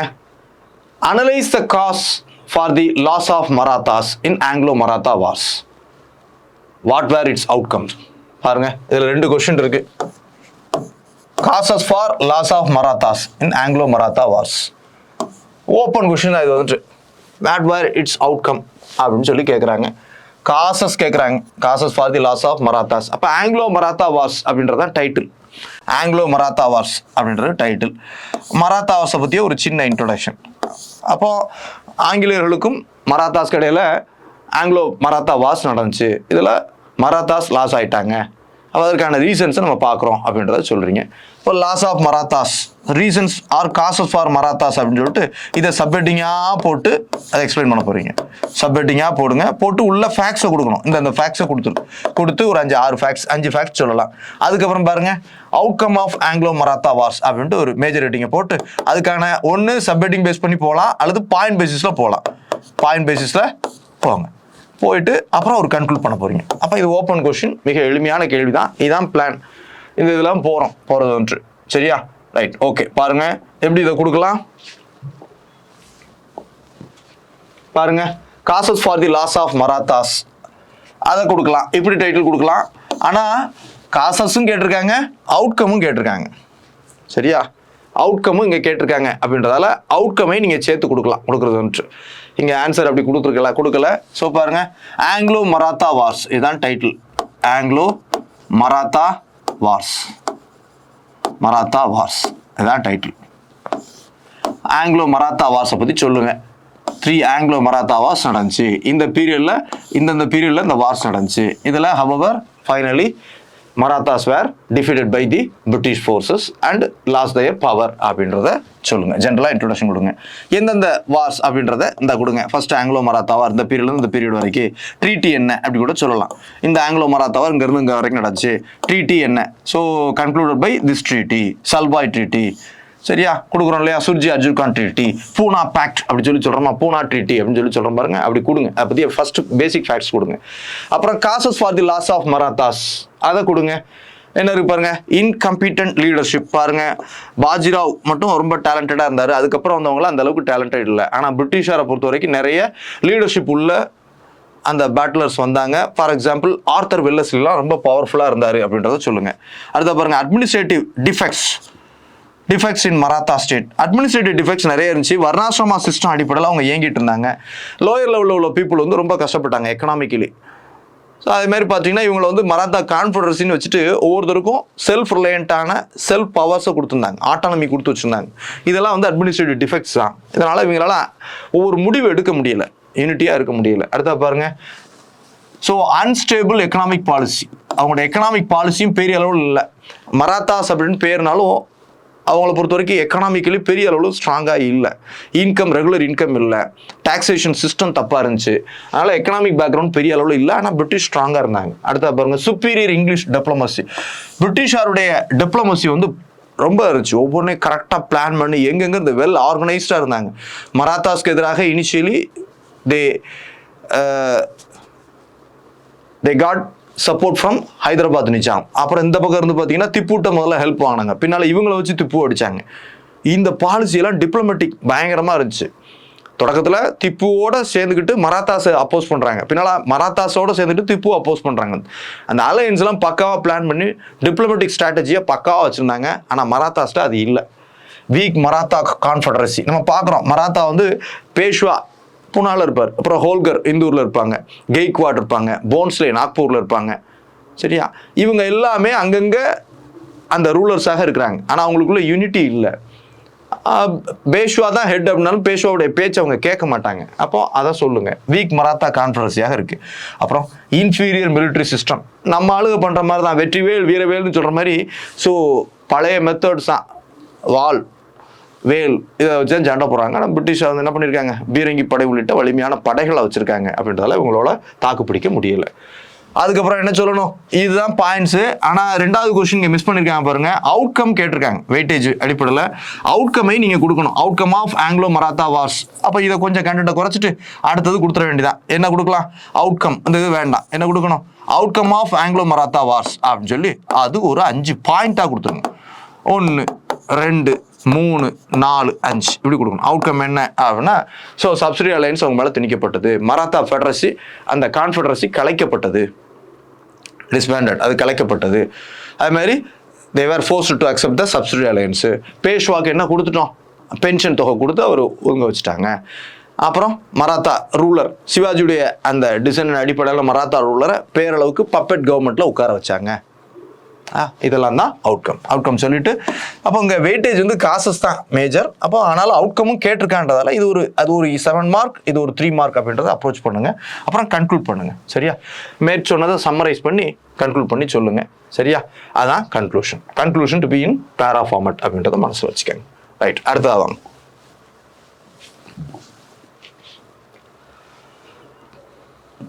That is 5th question. என்ன கொடுக்குறாங்க பாருங்க.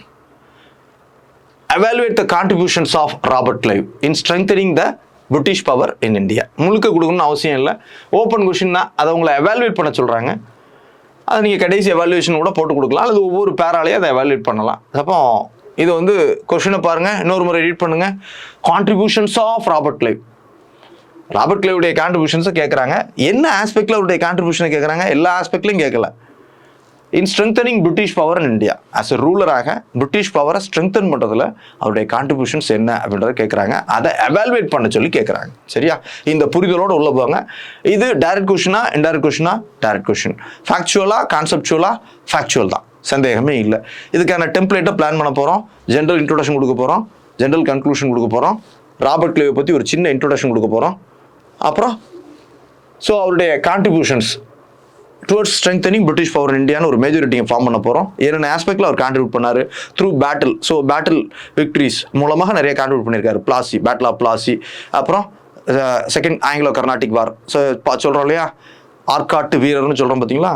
ஆமாம், அதெல்லாம் சொல்கிறது. அதுக்கப்புறம் த்ரூ அலகாபாத் ட்ரீட்டி.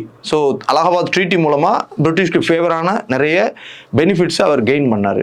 அதுக்கப்புறம் டியூவல் அட்மினிஸ்ட்ரேஷன் இன் பெங்காலில் டியூவல் அட்மினிஸ்ட்ரேஷன் மூலமாக என்ன பண்ணுறாரு? The real power vested with British அப்படின்றத என்ஷூர் பண்ணுறாரு. அதுக்கப்புறம் மிலிட்ரி ரிஃபார்ம்ஸ் பண்ணுறாரு. அதுக்கப்புறம் இந்த மாதிரி செயல்பாடுகளை சொல்லுங்கள். அட்மினிஸ்ட்ரேட்டிவ் ரிஃபார்ம்ஸும் பண்ணுறாரு. ரிஃபார்ம்ஸ்லாம் பண்ணி என்ன பண்ணுறாரு? ஒரு ஸ்ட்ராங் பவராக பிரிட்டிஷை இந்தியாவில் கன்வெர்ட் பண்ணது அவர் தான் அப்படின்ட்டு நீங்கள் அதை எவாலுவேட் பண்ணி சொல்லணும். இதுதான் பிளான். ஓகேயா? போங்க, டிசைட் பண்ணுங்கள். என்ன பண்ணுறோம் பாருங்கள். Contributions of Robert Clive in strengthening British power in India கொடுங்க தலைப்பு, அல்லது ராபர்ட் கிளைவ் அப்படின்னு கூட கொடுங்க, ஒன்றும் தப்பு இல்லை. ஒவ்வொன்றும் ஒரு இதை பொறுத்து தான். இது இன் டீட்டெயில்டாக போகிறது, அது கரெக்டாக அதை மட்டும் கொடுக்குறது. எந்த அப்ரோச் அப்படின்றத நீங்களே முடிவு பண்ணிக்கலாம். நல்லா பார்த்துக்கோங்க. 100% பர்ஃபெக்ஷன் அப்படின்றது யாருமே கிடையாது. நானே என்னோட ஆன்சர் ரெடி பண்ணால் இது 75% ஓகே அப்படின்னு தான் சொல்லுவேனே தவிர அந்த வேரியேஷன் மாறும். இதுதான் பெஸ்ட், இதுதான் கரெக்ட் அப்படின்ட்டு சொல்ல முடியாது. ஒவ்வொருத்தருடைய வியூவும் மாறுபடும். நீங்கள் டைட்டில் வந்து கொடுக்குறது இப்படியும் கொடுக்கலாம், அப்படியும் கொடுக்கலாம். சரியா? அப்போ சொல்லுங்க. Robert Clive, the first governor of British rule in India. He was a first Bengal கவர்னராக இருக்கிறாரு. He laid foundation for the British rule in India through the victory in battle of Plassey in the year 1757 against Siraj ud Daulah அப்படின்ட்டு ஒரு ஜென்ரலாக ஒரு introduction கொடுங்க. General கொடுக்குறீங்கனாலும் சில ஃபேக்ட்ஸோடு சேர்த்து கொடுக்கணும்.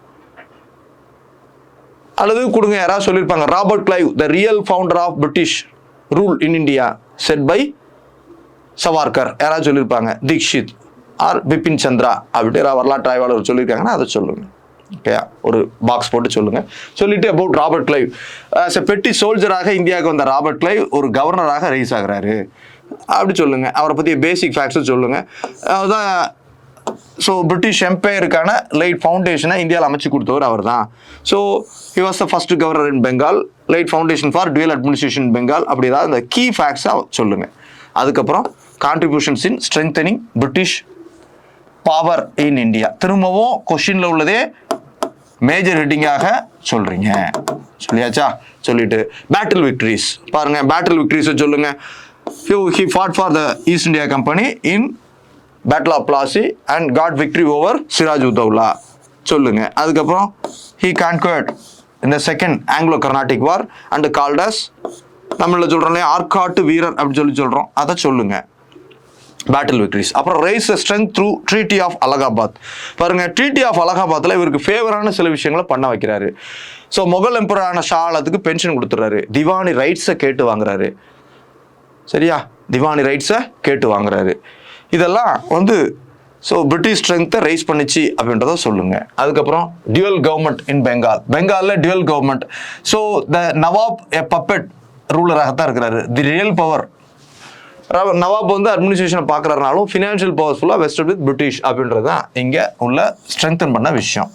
அடுத்ததாக monopoly trade of east India company அதை என்ஷூர் பண்ணுறாரு. பிற யூரோப்பியன் பவர்ஸ் இந்தியாவில் ட்ரேட் பண்ணுறதை ரெஸ்ட்ரிக்ட் பண்ணி இவங்க தான் பவர்ஃபுல் அப்படின்றத மோனோபோலி ட்ரேடை என்ஷூர் பண்ணுறாரு. Military reforms. ஸோ மிலிட்ரி வந்து சண்டை போட பிரச்சனை எல்லாம் பண்ணுறப்போ அந்த மிலிட்ரியில் ரிஃபார்ம் பண்ணி ரூல்ஸ் எல்லாம் நாம்ஸ் எல்லாம் ஸ்ட்ரிக்ட் பண்ணி என்ன பண்ணுறாரு, அவங்கள பிரிட்டிஷ் அந்த ஃபோர்ஸஸை தன் கட்டுக்குள்ளே கொண்டு வர்றாரு. அப்புறம் லெகசி ஆஃப் கிளைவ் தான் ஃபவுண்டேஷனே பண்ணி வைக்கிறாரு. அதனால என்ன ஆகுதுன்னு கேட்டிங்கன்னா அட்மினிஸ்ட்ரேஷன் பவர்ஃபுல்லாக மாறுது. பின்னால் ரெகுலேட்டிங் ஆக்ட்லாம் வந்து இவர் போட்ட ஃபவுண்டேஷனால தான் என்ன ஆகுது, பவர்ஃபுல்லாக மாறுறாங்க பிரிட்டிஷ் வந்து பார்த்தீங்கன்னா. அதனால் லெகசி அதை கொடுத்துட்டு திரும்ப ராபர்ட் கிளைவை பற்றி பெருமையாக சொல்லி இன் பிரிட்டிஷ் ஆஸ்பெக்ட்ஸ் அவர் என்ன பண்ணார், கான்ட்ரிபியூட் பண்ணார் பிரிட்டிஷ் பவரை இந்தியாவில் அதை என்ஷூர் பண்ணதில் அவருடைய கான்ட்ரிபியூஷன்ஸ் வந்து மச் அப்படின்ட்டு எவாலுவேஷன் போடுங்க. இங்கே எவாலுவேஷன் ஹெட்டிங் போடுங்க, கன்க்ளூஷன் வேண்டாம். சில இதில் வந்து என்ன பண்ணணும், எவாலுவேட் பண்ண சொல்கிறதால from the above it is very clear that the contributions of Robert Clive was very much high when compared to other British rulers, that is other British governor and governor generals in India. He laid the foundation. He was a real hero to British, நமக்கு இல்லை, to British in India அப்படின்றத நீங்கள் evaluate பண்ணி சொல்லுங்க. ஓகேயா, right, okay. Next question போங்க. Explain how the uprising of 1857 constitutes an important watershed in the evolution of British policies towards colonial in India. பாருங்க, question புரியுதா பாருங்க. இது ஒரு இன்டைரக்ட் கொஸ்டின். பாருங்க, எக்ஸ்பிளைன் பண்ண சொல்றாங்க. நம்மள என்ன பண்ண சொல்றாங்க, எக்ஸ்பிளைன் பண்ணுங்க. How the uprising of 1857, அப்ப அப்ரைசிங்கை பத்தி சொல்றாங்க. அந்த அப்ரைசிங் எப்படி கான்ஸ்டியூட் பண்ணுது, எப்படி an important watershed in the evolution of British policies. இந்த அப்ரைசிங் காரணமாக நிறைய பிரிட்டிஷ் அந்த பாலிசிஸ் வந்து எவல்யூஷன் ஆச்சு எங்க, காலனியல் இந்தியாவில். அப்போ பாருங்க 1857 அந்த அப்ரைசிங் ஆர் ரிவால்ட் நடக்குது. நடந்த பின்னால நிறைய எவல்யூஷன், ஸோ பாலிசிஸ் வந்து எவல்யூஷன் ஆகுது, பிரிட்டிஷார் கொண்டு வர்றாங்க இந்தியாவில். அதுக்கு இந்த 1857 மியூட்டினி எப்படி காரணமாயிடுச்சு அப்படின்னு சொல்றாங்க. 1857 மியூட்டினி ஃபார் எக்ஸாம்பிள். அப்போ நான் ஒரு புரிதலுக்கு வர்றேன். அப்போ என்ன வேணும், பிரிட்டிஷார் வந்து நிறைய பாலிசிஸ் கொண்டு வந்தாங்க. என்னென்ன பாலிசிஸ் கொண்டு வந்தாங்கன்றத சொல்லணும். அதை என்ன ஆஸ்பெக்டில் சொல்லணும், 1857 மியூட்டினியில் இது நடந்துச்சு, அதுக்காக இந்த பாலிசியை கொண்டு வந்தாங்க. 1857 மியூட்டினியில் இது நடந்துச்சு, அதனால இந்த பாலிசியை கொண்டு வந்தாங்க அப்படின்ட்டு இந்த பாலிசியை சொல்லணும். Okay, for example 1858 good governance act, government of India ஆக்டை கொண்டு வர்றாங்க. ஏன் கொண்டு வராங்க, அதெல்லாம் நிறைய லெசன்ஸ் கற்றுக்கிட்டாங்க 1857 மியூட்டினியில். அப்போ கவர்னர் ஜெனரல் போஸ்ட்டுக்கு மாற்றாக என்ன கொண்டு வராங்க, வைஸ்ராயை கொண்டு வர்றாங்க. அடுத்து என்ன பண்ணுறாங்க, ஈஸ்ட் இந்தியா கம்பெனி ரூலை முடிவு கொண்டு வர்றாங்க. நீயுமே பண்ண மாட்டா, க்ரௌன் ரூலை கொண்டு வர்றாங்க. காரணம் என்னன்னா east India company corruption, administrative defects இருக்கு, க்ரௌன் ரூல்னா பிரச்சனை இருக்காது அப்படின்றக்காக கொண்டு வர்றாங்க. 1857 மியூட்டினியில் ஈஸ்ட் இந்தியா கம்பெனியோட பர்ஃபார்மன்ஸ் சரியில்லை, அதனால க்ரௌன் ரூல் கொண்டு வந்தாங்க. 1857 கவர்னர் ஜெனரலாக நிறைய முடிவுகள் எடுக்க முடியல. அப்போ வைஸ்ராய் போஸ்ட் வந்து, ஸோ அங்கே செக்ரட்டரி ஆஃப் ஸ்டேட் போஸ்ட் கண்ட்ரோலில் வைஸ்ராய் போஸ்ட்டை மாற்றுறாங்க, சில டிசிஷனுக்காக டிஸ்கஸ் பண்ணுறதுக்காக மாற்றுறாங்க. அதுக்கப்புறம் 1857 மியூட்டினியில் இவங்க ஹிந்துஸ் அண்ட் முஸ்லீம் வந்து என்ன இருக்காங்க, யுனைட்டடாக இருந்தாங்க. அவங்கள இது பண்ணுறதுக்காக என்ன பண்ணுறாங்க, பின்னால் டிவைட் அண்ட் ரூல் பாலிசியை கொண்டு வர்றாங்க பிரிட்டிஷார். எவல்யூஷன் ஆஃப் பாலிசின்னு சொல்கிறோம் பார்த்தீங்களா, அப்போ அப்படி சொல்லணும். அதுக்கப்புறம் பாருங்கள், இந்தியன்ஸ் வந்து அட்மினிஸ்ட்ரேஷனில் தங்களுக்குன்னு பார்ட்டிசிபேஷன் வேணும்னு கேட்குறாங்க. அவனையும் உள்ளே கொடுத்துட்டோம்னா பிரச்சனை பண்ண மாட்டான் அப்படின்றக்காக 1857 இந்தியன்ஸ் தான் பிரச்சனை பண்ணுறாங்க. அப்போ அட்மினிஸ்ட்ரேஷனில், பிரிட்டிஷ் அட்மினிஸ்ட்ரேஷனில் இந்தியர்கள் உள்ளே வர ஆரம்பிக்கிறாங்க. சரியா, அதுதான் கவுன்சில் ஆக்ட்லாம் கொண்டு வந்தாங்க. அதுக்கப்புறம் எஜுகேஷன் இல்லாதால பிரச்சனை பண்ணுறாங்கன்னு எஜுகேஷனை கொண்டு வந்தாங்க. இதெல்லாம் பாலிசிஸ். சரியா, அப்போ இங்கே விஷயம் இங்கே 1857 ரிவால்ட்டை பற்றி, அந்த அப்ரைசிங்கை பற்றி கேட்கல. ஒன்று. ரெண்டாவது கேட்குறது விஷயம் என்னென்னா, நிறைய பாலிசிஸ் எவல்யூஷன் ஆகிருக்கு. சரியா, ஆஃப்டர் 1857 இந்த பாலிசிஸ் எவல்யூஷனுக்கு 1857 மியூட்டினி எப்படி காரணமாக இருக்குது, இதான் கொஸ்டின். வடிகாலாக எப்படி அமையுது அப்படின்ட்டு சொல்கிறாங்க. சரியா, அப்போ பாருங்க, இது ஒரு இன்டைரக்ட் கொஸ்டின், நல்லா புரிதலோடு தான் உள்ளே போகணும். சரியா, கான்செப்சுவலும் இருக்குது, ஃபேக்சுவலும் இருக்குது. சரியா, ரைட், ஓகே.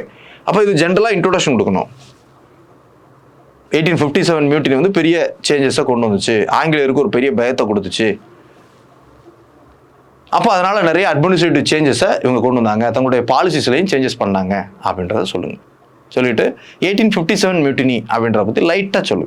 1857 நடந்த மியூட்டினி ஒரு 1 இயர் நடந்துச்சு, நார்த் இந்தியா முழுக்க நடந்துச்சு, எமினன்ட் பார்ட்ஸ்மெண்ட்ஸாக இவங்க இருந்தாங்க, ஆங்கிலேயருக்கு பெரிய த்ரெட்டனிங்கை கொடுத்த மியூட்டினி, இது வந்து ஈஸ்ட் இந்தியா கம்பெனியுடைய ரூலே முடிவு கொண்டு வந்துச்சு அப்படின்றத ஒரு பேராவாக கொடுங்க. அதுக்கப்புறம் 1857 அந்த uprising and important watershed அப்படியே கொடுக்கணும். அண்ட் இம்பார்ட்டன்ட் வாட்டர் ஷெட் கொஸ்டின்ல உள்ளதே சப்ஹெட்டிங்காக கொடுங்க, மேஜர் ஹெட்டிங்கா. அண்ட் இம்பார்ட்டன்ட் வாட்டர் ஷெட் இந்த எவல்யூஷன் ஆஃப் பிரிட்டிஷ் பாலிசிஸ் அப்படின்னு சொல்லுங்க. அப்புறம் வாட் ஆர் த பாலிசிஸ் அப்படின்றத பாலிசிஸை சப்ஹெட்டிங்காக போட்டு அது அந்த பாலிசிஸ் ரைஸ் ஆகிறதுக்கு 1857 மியூட்டினியில் உள்ள இந்த ரீசன் தான் காரணம் அப்படின்றதையும் கனெக்ட் பண்ணி சொல்லணும். ஓகேயா? சொல்லிட்டு திரும்ப கன்க்ளூட் பண்ணி சொல்லணும். கண்டிப்பாக கன்க்ளூஷன் அப்படின்றதே கூட நீங்கள் கொடுக்கலாம். ஸோ திரும்ப மேற்சொன்ன ஸ்டேட்மெண்ட்டை சம்மரைஸ் பண்ணி இதன் காரணமாக தான் இந்த சேஞ்சஸ் வந்துச்சு, பின்னால் டஸ் இட் லீட் டு இது அப்படின்றத நீங்கள் சொல்கிறீங்க. ஓகேயா? இதுதான் புரிதல். இந்த புரிதலோட 6th கொஸ்டின் உள்ள போங்க.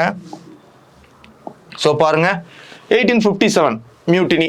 சார் மியூட்டினின்னு படிச்சிருக்கோம், ஆனால் இங்கே கொஸ்டின் என்ன கொடுக்குறாங்க? அப்ரைசிங்ஸ் ஆஃப் 1857. அது அப்படியே கொடுங்க. இந்த டைட்டில் வந்து எப்போவுமே சென்ட்ரலைஸ் பண்ணி கொடுங்க, சின்னதாக இருக்குன்னா சென்ட்ரலைஸ் பண்ணி கொடுங்க, சரியா? ஆனால் இந்த கொடுத்துறாங்க பாருங்க, an important watershed in evolution of British policies in colonial India or in India. சரியா? Right, okay. ஜென்ரலான இன்ட்ரோடக்ஷன். அப்புறம் பாருங்க 1857 மியூட்டினியை பற்றி ஒரு சின்ன இது. ஸோ 1857 ஆரம்பிச்சு நடந்துச்சு. இதில் என்ன பண்ணாங்க? எமினன்ட் ரூலர்ஸ் பார்ட்டிசிபேட் பண்ணாங்க, எங்கெல்லாம் இது ஸ்ப்ரெட் ஆச்சு அதை சொல்லுங்க. சிம்பிளாக கொடுங்க. அதை பற்றி இது இங்கே விஷயம் இல்லை, இங்கே விஷயம் இதுதான், evolution of new policies after 1857. அல்லது இதே கூட கொடுங்க, இம்பார்ட்டன்ட் வாட்டர் ஷெட், இது இங்கே கூட கொடுக்கலாம், அப்படி கொடுத்து கொடுங்க. ஸோ என்னெல்லாம் நடந்துச்சு பாருங்க. End of east India company rule, first point இதுதான். 1857 மியூட்டினிக்கு பின்னால் என்ன பண்ணாங்க? ஈஸ்ட் இந்தியா கம்பெனி ரூலை முடிவு கொண்டு வந்தாங்க. 1857 ஈஸ்ட் இந்தியா கம்பெனியோடைய அட்மினிஸ்ட்ரேஷன் டிஃபெக்ட்ஸ் ஃபுல்லாக வெளியே வருது அந்த மியூட்டினியில். காரணம், அந்த இதை சப்ரஸ் பண்ணுறதுக்கு ரொம்ப கஷ்டப்பட்டாங்க. அப்போ ஈஸ்ட் இந்தியா கம்பெனி ரூல் இருந்தால் இனிமே 1857 மாதிரி ஒரு மியூட்டினி வந்தால் இவங்களால கட்டுப்படுத்த முடியாதுன்றக்கா என்ன பண்ணுறாங்க? க்ரௌன் ரூலுக்கு கொண்டு வர்றாங்க அப்படின்றத சொல்லுங்க. சரியா? ஸ்டார்ட் ஆஃப் க்ரௌன் ரூல் அப்படின்றத சொல்லுங்க. அடுத்து government of India act of 1858. ஆமாம், குட் கவர்னன்ஸ் ஆக்ட்னு இது அழைக்கப்படுது. இந்த ஆக்ட் வந்து என்ன பண்ணுச்சு? It is called as good governance act. இது வந்து அட்மினிஸ்ட்ரேட்டிவ் சேஞ்சஸை கொண்டு வந்துச்சு. So secretary of state for India அப்படின்ற போஸ்ட்டை எனாக்ட் பண்ணுச்சு. ஸோ கவர்னர் ஜெனரல் போஸ்ட் என்ன மாறுது? கன்வெர்டட் டு வைஸ்ராய் அப்படின்றத சொல்லுங்க. இதெல்லாம் இம்பார்ட்டன்ட் ஃபேக்ட்ஸ், இதை சொல்லுங்கள். இதெல்லாம் இது பண்ணுறதுக்கு காரணம் என்னென்னா 1857 மியூட்டினில் உள்ள இந்த விஷயம் தான் காரணன்றதையும் நீங்கள் கனெக்ட் பண்ணி சொல்லணும். Beginning of crown rule. ஆமாம், ஈஸ்ட் இந்தியா கம்பெனியால் இது பண்ண முடியாதால க்ரௌன் ரூல் டிசிஷன் மேக்கிங்காக டைரக்ட் க்ரௌன் ரூலை கொண்டு வர்றாங்க. க்ரௌனுக்கு அசிஸ்ட் பண்ணுறதுக்காக என்ன பண்ணுறாங்க? ஆமாம், அங்கே செக்ரட்டரி ஆஃப் ஸ்டேட் அப்படின்ற போஸ்ட்டை உருவாக்குறாங்க. அப்புறம் ரீஆர்கனைசேஷன் ஆஃப் ஆர்மியில் இந்தியன்ஸ் மெஜாரிட்டியாக இருந்தாங்க. அப்போ பிரிட்டிஷ் சோல்ஜர்ஸுடைய ஸ்ட்ரென்த்தை இன்க்ரீஸ் பண்ணாங்க. ப்ரமோஷனில் அவங்களுக்கு என்னென்ன விஷயங்களை கொடுத்தாங்க, இந்தியர்களுக்கு இதை தான் கொடுத்தாங்க அப்படின்றதெல்லாம் சொல்லுங்கள். இந்தியன்ஸ் இன் அட்மினிஸ்ட்ரேஷன், இவன் அட்மினிஸ்ட்ரேஷனில் பங்கு கேட்குறான் அப்படின்றதுக்காக கவுன்சில் ஆக்ட் 1861 கொண்டு வந்துட்டு வைஸ்ராயுடைய அந்த எக்ஸிக்யூட்டிவ் கவுன்சிலில் இந்தியர்களுக்கு இடம் கொடுக்க ஆரம்பித்தாங்க. Adoption of divide and rule policy, divide and rule பாலிசியை கொண்டு வர்றாங்க. ஆமாம், பார்ட்டிஷன் ஆஃப் பெங்கால் கொண்டு வந்து இதுதான் காரணம். என்னென்னா 1857 மியூட்டினியில் இந்தியூஸ் அண்ட் முஸ்லீம்ஸ் வந்து யுனைட்டடாக இருந்தாங்க. அவங்கள செக்ரிகேட் பண்ணணும், அவங்கள டிவைட் பண்ணணும் அப்படின்றக்காக தான் டிவைட் அண்ட் ரூல் பாலிசியை இன்டெரக்டாக இம்ப்ளிமெண்ட் பண்ணுறாங்க. என்ன பண்ணுறாங்க? பார்ட்டிஷன் ஆஃப் பெங்கால், அதுமாரி என்கரேஜிங் முஸ்லீம் லீக் பார்ட்டி, இந்த மாதிரி விஷயங்களை பண்ண ஆரம்பிச்சு என்ன பண்ணுறாங்க? Divide and rule policy implement பண்ணுறாங்க. இதனுடைய விளைவு தான் பார்ட்டிஷன் ஆஃப் இந்தியா அப்படின்றத சொல்லுங்கள். கான்சிலேட்டரி அப்ரோச் டுவர்ட்ஸ் நேட்டிவ் ரூலர்ஸ் தொடக்கத்தில். ஸோ சப்சிடரி அலையன்ஸு, அதுமாதிரி பார்த்தீங்கன்னா டாக்டரின் ஆஃப் லேப்ஸ் போன்ற பாலிசிஸ்லாம் வச்சுருந்தாங்க. நான் சொல்லக்கூடியது ஃபுல்லாக ஃபேக்ட்ஸு. அந்த ஃபேக்ட்ஸை மட்டும் நீங்கள் நோட்ஸ் எடுக்கிறீங்கனாலே இந்த ஃபேக்ட்ஸை நோட் பண்ணிக்கணும். சப்சிடரி அலையன்ஸ் அப்படி மட்டும் நோட் பண்ணிக்கணும். அப்புறம் ஸோ டாக்டரின் ஆஃப் லேப்ஸ் அப்படி சொல்லணும். இதெல்லாம் என்ன ஆகுது? முதல்ல பிரச்சனையாக இருந்துச்சு. இப்போ அவங்களுடைய அப்ரோச்சில் வந்து நேட்டிவ் ரூலர்ஸில் ரொம்ப பக்குவமாக நடந்துக்க ஆரம்பித்தாங்க, அன்பு பாராட்ட ஆரம்பித்தாங்க, அவங்களுக்கு நிறைய சலுகைகள் கொடுக்க ஆரம்பித்தாங்க. இதெல்லாம் சொல்லுங்கள்.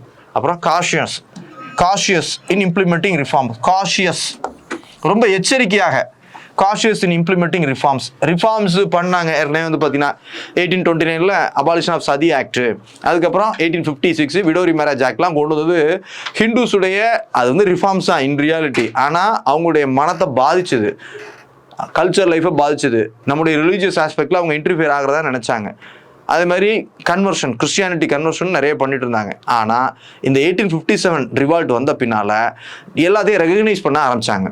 இந்த ரிஃபார்ம்ஸ்லாம் ரொம்ப காஷியஸாக டீல் பண்ண ஆரம்பித்தாங்க. காரணம் இன்னொரு மியூட்டினி வந்துடக்கூடாதுன்னு. அப்போ இந்தவும் பாலிசி சேஞ்ச் தான் அப்படின்றத சொல்லுங்கள். அதுக்கப்புறம் திரும்ப கன்க்ளூட் பண்ணி சொல்லுங்கள். சரியா? ஃப்ரம் த கன்க்ளூஷனே போடுங்க. இந்த மாதிரி விஷயங்களை நீங்கள் கன்க்ளூட் பண்ணி சொல்லணும். ஏன்னா திரும்ப சொல்லுங்க, இவ்வாறு 1857 அப்ரைசிங் வந்து நிறைய பாலிசி சேஞ்சஸ்க்கு காரணமாக அமைஞ்சுது.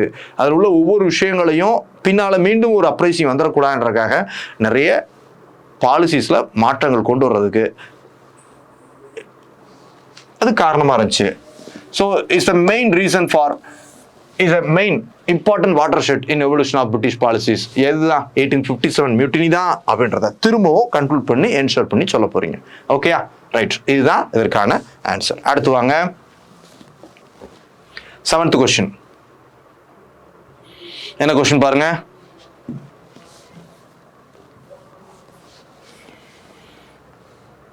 பிரிட்டிஷ் பாருங்க, identify the 3 distinct ages of British colonial in India.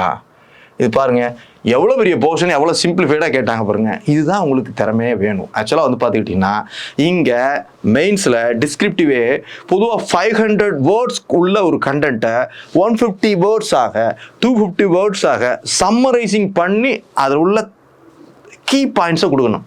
இதுதான் பெரிய ஸ்கில். சரியா? அப்போ அந்த சம்மரைஸ் பண்ணக்கூடிய ஸ்கில்ல வளர்க்குறதுக்காக தான் அந்த மாதிரி கொஸ்டின்ஸ்லாம் வைக்கிறது. ஸோ பாருங்க, 3 distinct ages of British colonial India. இப்போ இல்லாமல் சார் ஓப்பனிங் கொஸ்டின் கேட்பாங்க. ஆமாம் கேட்பாங்க. பிரிட்டிஷ் வந்து 1600 வராங்க, 1947 வரைக்கும் ரூல் பண்ணுறாங்க. ஒரு ஜென்ரல் இன்ட்ரோடக்ஷன் கொடுங்க. அவங்களுடைய பீரியடை 3 பேசஸாக நம்ம பிரிக்கிறோம், டிஸ்டிங்க்ட் ஏஜஸாக. ஆனால் ஒவ்வொரு ஏஜஸும், அந்த டிஸ்டிங்க்ட் ஏஜஸ் ஒவ்வொரு பேஸும் வந்து பார்த்தீங்கன்னா ஹேட் இட்ஸ் யூனிக் ஃபீச்சர்ஸ் அப்படின்றத சொல்லுவீங்க. இப்போ ஜென்ரல் இன்ட்ரோடக்ஷன் கொடுக்குறீங்க. அது என்ன 3 பேசஸ் அப்படின்றத பாருங்க. ஃபர்ஸ்ட் என்னப்போ காலனியல் அந்த பீரியட் 1600 ஆரம்பிச்சு 1757 வரைக்கும். அதுக்கப்புறம் எக்ஸ்பான்ஷனிஸ்ட் பீரியட், உங்களுடைய ரூலிங் பீரியடை எக்ஸ்பேண்ட் பண்ண ஆரம்பிக்கிறாங்க. That is after the battle of Plassey 1757 ஆரம்பிச்சு டில் 1857 வரைக்கும். அது ஒரு பீரியட், எக்ஸ்பான்ஷனிஸ்ட் பீரியட். அடுத்தது பார்த்தீங்கன்னா கிரவுன் ரூல் பீரியட்.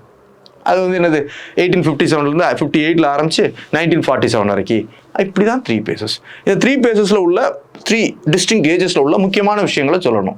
இப்போ இன்கேஸ் ஃபர்ஸ்ட் பாருங்க, காலனியல் பீரியட் அப்படின்றது பார்த்தீங்கன்னா ஃபர்ஸ்ட் என்ன பண்ணுறாங்க, அரைவல் வர்றாங்க. அதுக்கப்புறம் அதான் ஒரு ஹெட்டிங்காக போடுங்க. 1600 அந்த கம்பெனி எஸ்டாப்ளிஷ் பண்ணுறாங்க. ஃபர்ஸ்ட் கேப்டன் ஹாக்கின்ஸ் வராரு. அப்புறம் சார் தாமஸ் ரோ வந்து பெர்மிஷன் வாங்குறாரு. அதுக்கப்புறம் எஸ்டாப்ளிஷ்மெண்ட் ஆஃப் ட்ரேட் சென்டர், இதை தான் அந்த பீரியடில் பண்ணாங்க. இப்போ சென்னையில் பண்ணுறாங்க. சரியா? சென்ட் ஜார்ஜ் ஃபோர்ட்டை கட்டுறாங்க. அப்புறம் கொல்கத்தாவில் பண்ணுறாங்க. அங்கே ட்ரேட் சென்டர்ஸை எஸ்டாப்ளிஷ் பண்ணுறாங்க. அப்புறம் நல்ல குட் ரிலேஷன் வித் லோக்கல் ரூலர்ஸோடு வச்சுக்கிறாங்க. ஜாப் சர்னாக் என்ன பண்ணுறாரு, அந்த மேக்னா கர்த்தாவை வாங்குறாரு முகல் ரூலர்ட்டு இருந்து. இதுதான் ஃபர்ஸ்ட் பேஸ். இதான் கீ பாயிண்ட்ஸ். அடுத்த செகண்ட் பேஸ் பாருங்க, எக்ஸ்பான்ஷனிஸ்ட் பீரியட் என்ன இருக்குது, பேட்டில் மூலமாக அக்யூர் பண்ண ஆரம்பிக்கிறாங்க. லோக்கல் ரூலர்ஸ் சப்போர்ட்டாக இருந்து என்ன பண்ணுறாங்க, அதர் யூரோப்பியன்ஸை காலி பண்ணிட்டு இந்தியாவில் எக்ஸ்பேண்ட் பண்ண ஆரம்பிக்கிறாங்க. சரியா?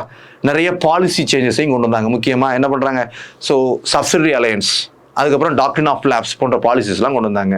இட் லீட் டு 1857 மியூட்டினி அப்படின்றத சொல்லுங்க. அதுக்கப்புறம் கிரவுன் ரூல். ஆஃப்டர் 1857 மியூட்டினிக்கு அப்புறம் என்ன ஆகுது, கிரவுன் ரூல் வருது. ஈஸ்ட் இந்தியா கம்பெனிட்டு உங்கள் ரூல் மாறுது. அதுக்கப்புறம் இந்தியன்ஸுக்கு அட்மினிஸ்ட்ரேஷனில் இடம் கொடுக்க ஆரம்பிச்சாங்க. அதுக்கப்புறம் ஃப்ரீடம் ஸ்ட்ரகிள் தொடங்குது, ஃப்ரீடம் வருது. இவ்வளோதான் 3 டிஸ்டிங்க்ட் ஏஜஸ். இதைத்தான் நீங்கள் சப்மிட்டிங்காக சிம்பிளிஃபை பண்ணி கொடுக்க போறீங்க. இந்த புரிதலோட உள்ள போங்க. ஸோ பாருங்க என்ன கேட்குறாங்க பாருங்க, அதுக்கான டெம்ப்ளேட் பிளான் பண்ணுறீங்க. டிஸ்டிங்க்ட் ஏஜஸ் அதை இது பண்ணி கொடுக்குங்க. ஜென்ரல் இன்ட்ரோடக்ஷன் கொடுங்க. 1600 எஸ்டாப்ளிஷ் பண்ண ஈஸ்ட் இந்தியா கம்பெனி இந்தியாவுக்கு அந்த 1608 வர்றாங்க. ஆனால் பின்னால் அவங்க 1947 வரைக்கும் இந்தியாவில் ஒரு மேஜர் பவராக இந்தியாவில் இருந்தாங்க அப்படின்றத சொல்லுங்க. சொல்லிட்டு 3 டிஸ்டிங்க்ட் ஏஜஸ் அப்படின்ட்டு என்ன பண்ணுங்க, ஒரு போட்டு ஃப்ளோ சார்ட் போடுங்க. ஏர்லி காலனியல் பீரியட் எப்போ இருந்து 1600 757 வரைக்கும். எக்ஸ்பான்ஷன் அண்ட் கன்சாலிடேஷன் பீரியட் 1757 1857 வரைக்கும். அப்புறம் பிரிட்டிஷ் ராஜ் பீரியட், அதுதான் கிரவுன் ரூல் பீரியட்னு நான் சொன்னேன். இதில் வந்து பார்த்தீங்கன்னா ஸ்பெக்ட்ரமில் என்ன ஹெட்டிங் யூஸ் பண்ணியிருக்காங்களோ அப்படியே யூஸ் பண்ண கற்றுக்கங்க, அதையே கொடுங்க. சரியா? அடுத்தா பாருங்க, ஃபர்ஸ்ட்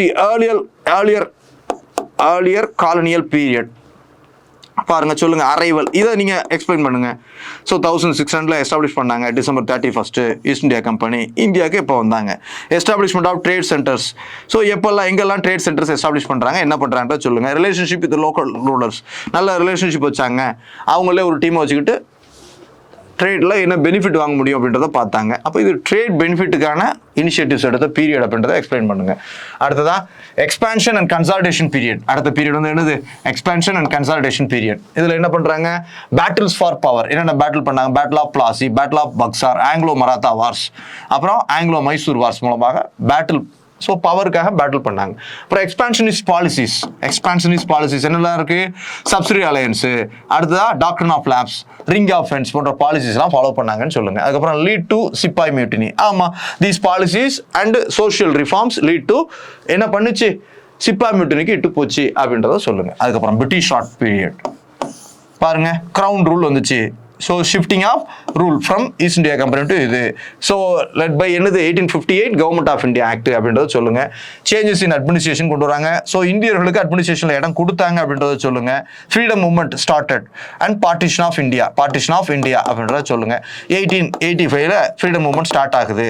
ஸோ காங்கிரஸ் வந்து மாடரேட் எக்ஸ்ட்ரீமிஸ்ட்னு வர்றாங்க. அவங்க ஃபாட் ஃபார் ஃப்ரீடம் அண்ட் என்ன ஆகுது 1947 ஃப்ரீடம் கொடுத்து பார்ட்டிஷன் பண்ணுறோம் அப்படின்றத சொல்லுங்க. சொல்லிட்டு திரும்ப மேற்சொன்னதை சம்மரைஸ் பண்ணி கன்க்ளூஷன்ற பேர் இங்கே தேவையில்லை ஆனால் கன்க்ளூட் பண்ணி பேராவாக கொடுங்க. ஓகேயா இதுதான் இதற்கான டெம்ப்ளேட். ஸோ இந்த வகையில் அப்ரோச் பண்ணுங்க. நல்லா பாருங்க நீங்கள் நிறைய மெமரைஸ் பண்ணுறீங்க கஷ்டப்படுறீங்க. நான் என்ன பண்ணுறேன் அந்த அப்ரோச் சப்ஹெட்டிங்கை நல்ல புரிதலோட சப்ஹெட்டிங்கை தான் மெமரைஸ் பண்ணுறேன். சப்ஹெட்டிங்கை கொடுக்குறப்போ நல்ல புரிதலோட சப்ஹெட்டிங்கை கொடுக்குறேன். உள்ள அதுக்கான ஃபேக்ட்ஸை ஆட்டோமேட்டிக்காக நம்ம ப்ரிலிம்ஸ் படித்த உள்ள ஃபேக்ட்ஸை யூட்டிலைஸ் பண்ணிக்கிறேன். அவ்வளோதான். அந்த ஃபேக்ட்ஸை ஒரு பாயாசம் தயார் பண்ணுறோம் அப்படின்னா அதில் முந்திரி திராட்சை தூவி கிடக்கிற மாதிரி தான் உள்ள ஃபேக்ட்ஸ். உள்ள அந்த ஃபேக்ட்ஸையும் கொடுத்து அதை பாயிண்ட் பேசிஸில் எக்ஸ்பிளைன் பண்ண எனக்கு தெரியுது. அந்த ஃபேக்ட்ஸையே அண்டர்லைன் பண்ணி கொடுத்துட போகிறேன் அப்படின்றப்போ இதுதான் ஆன்சர் ப்ரிப்பரேஷன் ஸ்ட்ராட்டஜி. இவ்வளோதான் வேணுமே தவிர ரொம்ப கஷ்டப்படலாம் வேண்டாம். அப்படியே பேரா அந்த 500 வேர்ட்ஸ் கொண்ட ஒரு பேராவை 150 வேர்ட்ஸாக அதோடைய தீமை வச்சு அதோடைய மெயின் கண்டென்ட்லாம் மிஸ் ஆகாமல் சம்மரைஸ் பண்ணி கொடுக்குறது தான் ஸ்கில். அதுக்கு நீங்கள் வாங்க. அதுமாதிரி கொஷினுக்கு கேட்ட அப்ரோச் இங்கே 2 விஷயம் தேவை. ஒன்று கண்டென்ட் இன்னொன்று அப்ரோச். கண்டென்ட் அளவானதாக இருந்தாலும் அப்ரோச் சரியாக இருக்கக்கூடிய பட்சத்தில் ரெண்டுமே வேணும். பேலன்சிங்காக இருக்கணும். கொஷின் வந்து பார்த்தீங்கன்னா அப்ரோச்சும் கரெக்டாக இருக்குன்னா பக்காவான ஆன்சர். ஸோ ஞாபகம் வச்சுக்கோங்க. ஸோ அடுத்த கொஷின் போகலாம். அடுத்த கொஷின் என்ன பாருங்க era of moderates soaring time for Indian nationalism justify அப்படின்னு சொல்கிறாங்க. ஆமாங்க. ஸோ எரா ஆஃப் மாடரேட்ஸை தான் கேட்குறாங்க. ஆனால் அது சோரிங் டைமாக மாறுது. அப்போ காரணம் என்ன அப்படின்னு கேட்டிங்கன்னா ஃபார் நேஷனலிசம். தொடக்கத்தில் மாடரேட்ஸ் நல்லா பண்ணாங்க அப்படின்னாலுமே அவங்களால பெரிய அளவில் சக்ஸஸ் பண்ண முடியல. ஸோ என்ன ஆகுது மக்களுக்கு அது புளிச்சு போகுது. தேசியவாதம் புளித்து போன காலம் அப்படின்னு சொல்லலாம். தேசியவாதம் புளித்து போன காலம் அப்படின்னு சொல்லுவாங்க. சோரிங் டைம் அப்படின்னு சொல்கிறாங்க. ஏன்னா மாடரேட்ஸ் பெரிய அச்சீவ்மெண்ட்ஸ் பண்ண முடியல. அப்போ இந்த மீனிங் வந்து இன்டைரக்டாக கேட்குறாங்க. கொஸ்டின் வந்து இது indirect question. Reason for the failure of இதை சொல்லிட்டு அவங்க ஃபெயிலியர் ஆனதால நேஷனலிசம் பிடிச்சி போச்சு அப்படின்றத நம்ம சொல்கிறோம். நேஷனலிசம் பெரிய அளவில் ரீச் ஆகலை. காரணம் மாடரேட்ஸ் ஃபெயிலியர் ஆகிட்டாங்க. அவங்களோட டிமாண்ட்ஸை பிரிட்டிஷ் பெரிய அளவில் அக்செப்ட் பண்ணல. அவங்களுக்கு மக்கள் ஆதரவு இல்லை. என்னென்ன அச்சீவ்மெண்ட்ஸ் அவங்க பண்ண தவறிட்டாங்க. எக்ஸ்ட்ரீமிஸ்ட் என்று சொல்லக்கூடிய நெக்ஸ்ட் லெவலில் வந்துட்டாங்க. அதனால் என்னாச்சு மாடரேட்ஸுடைய பாலிசிஸ் அவங்களுடைய ஐடியாலஜி புளிச்சு போச்சு, சோரிங் ஆயிடுச்சு. அவ்வளோதான் விஷயம். இதுதான் கண்டென்ட். ஸோ அதை நீங்கள் ஜஸ்டிஃபை பண்ணுறீங்க. அப்போ பாருங்கள் எப்படி ஜஸ்டிஃபை பண்ணலாம் அப்படின்றத பாருங்கள். era of moderates a soaring time for Indian nationalism பாருங்க. அப்போ மாடரேட்ஸ் வந்து எப்போ இருக்கிறாங்க 1885 இருந்து 1905 வரை உள்ள அந்த மாடரேட்டுடைய பீரியட் இருந்துச்சு. அப்போ 3 வகையான காங்கிரஸ் நேஷனலிஸ்ட் இருந்தாங்க. ஃபர்ஸ்ட் வந்து பார்த்தீங்கன்னா மாடரேட்ஸ், அப்புறம் எக்ஸ்ட்ரீமிஸ்ட், இவங்கெல்லாம் இருந்தாங்க. இதில் மாடரேட்ஸுடைய பீரியட் தான் ஃபர்ஸ்ட் பீரியடாக இருந்துச்சு. ஆனாலும் அவங்களுடைய பாலிசிஸ், அவங்களுடைய ஃபெயிலர், அவங்களுடைய நான் அச்சீவ்மெண்ட் அதெல்லாம் என்ன ஆச்சுன்னா so led to soaring time for Indian நேஷனலிசமாக மாறிச்சு அப்படின்ட்டு ஜென்ரல் இன்ட்ரோடக்ஷன் கொடுங்க. அப்புறம் மாடரேட்ஸ்னா யாரு, ஹூ ஆர் மாடரேட்ஸ் அப்படி கொடுங்க. ஹூ ஆர் மாடரேட்ஸ் அப்படி சொல்லுங்க. பிரிட்டிஷாருடைய கான்ஸ்டியூஷன் மேலே, அவங்களுடைய அட்மினிஸ்ட்ரேஷன் மேலே நம்பிக்கை உள்ளவங்க, அவங்க தான் மாடரேட்ஸு. படித்த இந்தியர்களாக இருந்தாங்க. சரியா அப்படி சொல்லுங்க. பீரியட் 1885 இருந்து 1905 வரைக்கும் அவங்களுடைய ஐடியாலஜி என்ன? ஐடியாலஜி என்ன அப்படின்னா படித்தவர்களால் மட்டும்தான் அட்மினிஸ்ட்ரேட்டிவ் டிசிஷன்ஸ்லாம் மேற்கொள்ள முடியும்னு நினச்சாங்க. அடுத்த பிரிட்டிஷாருடைய கான்ஸ்டியூஷன் மேலே நம்பிக்கை வச்சாங்க.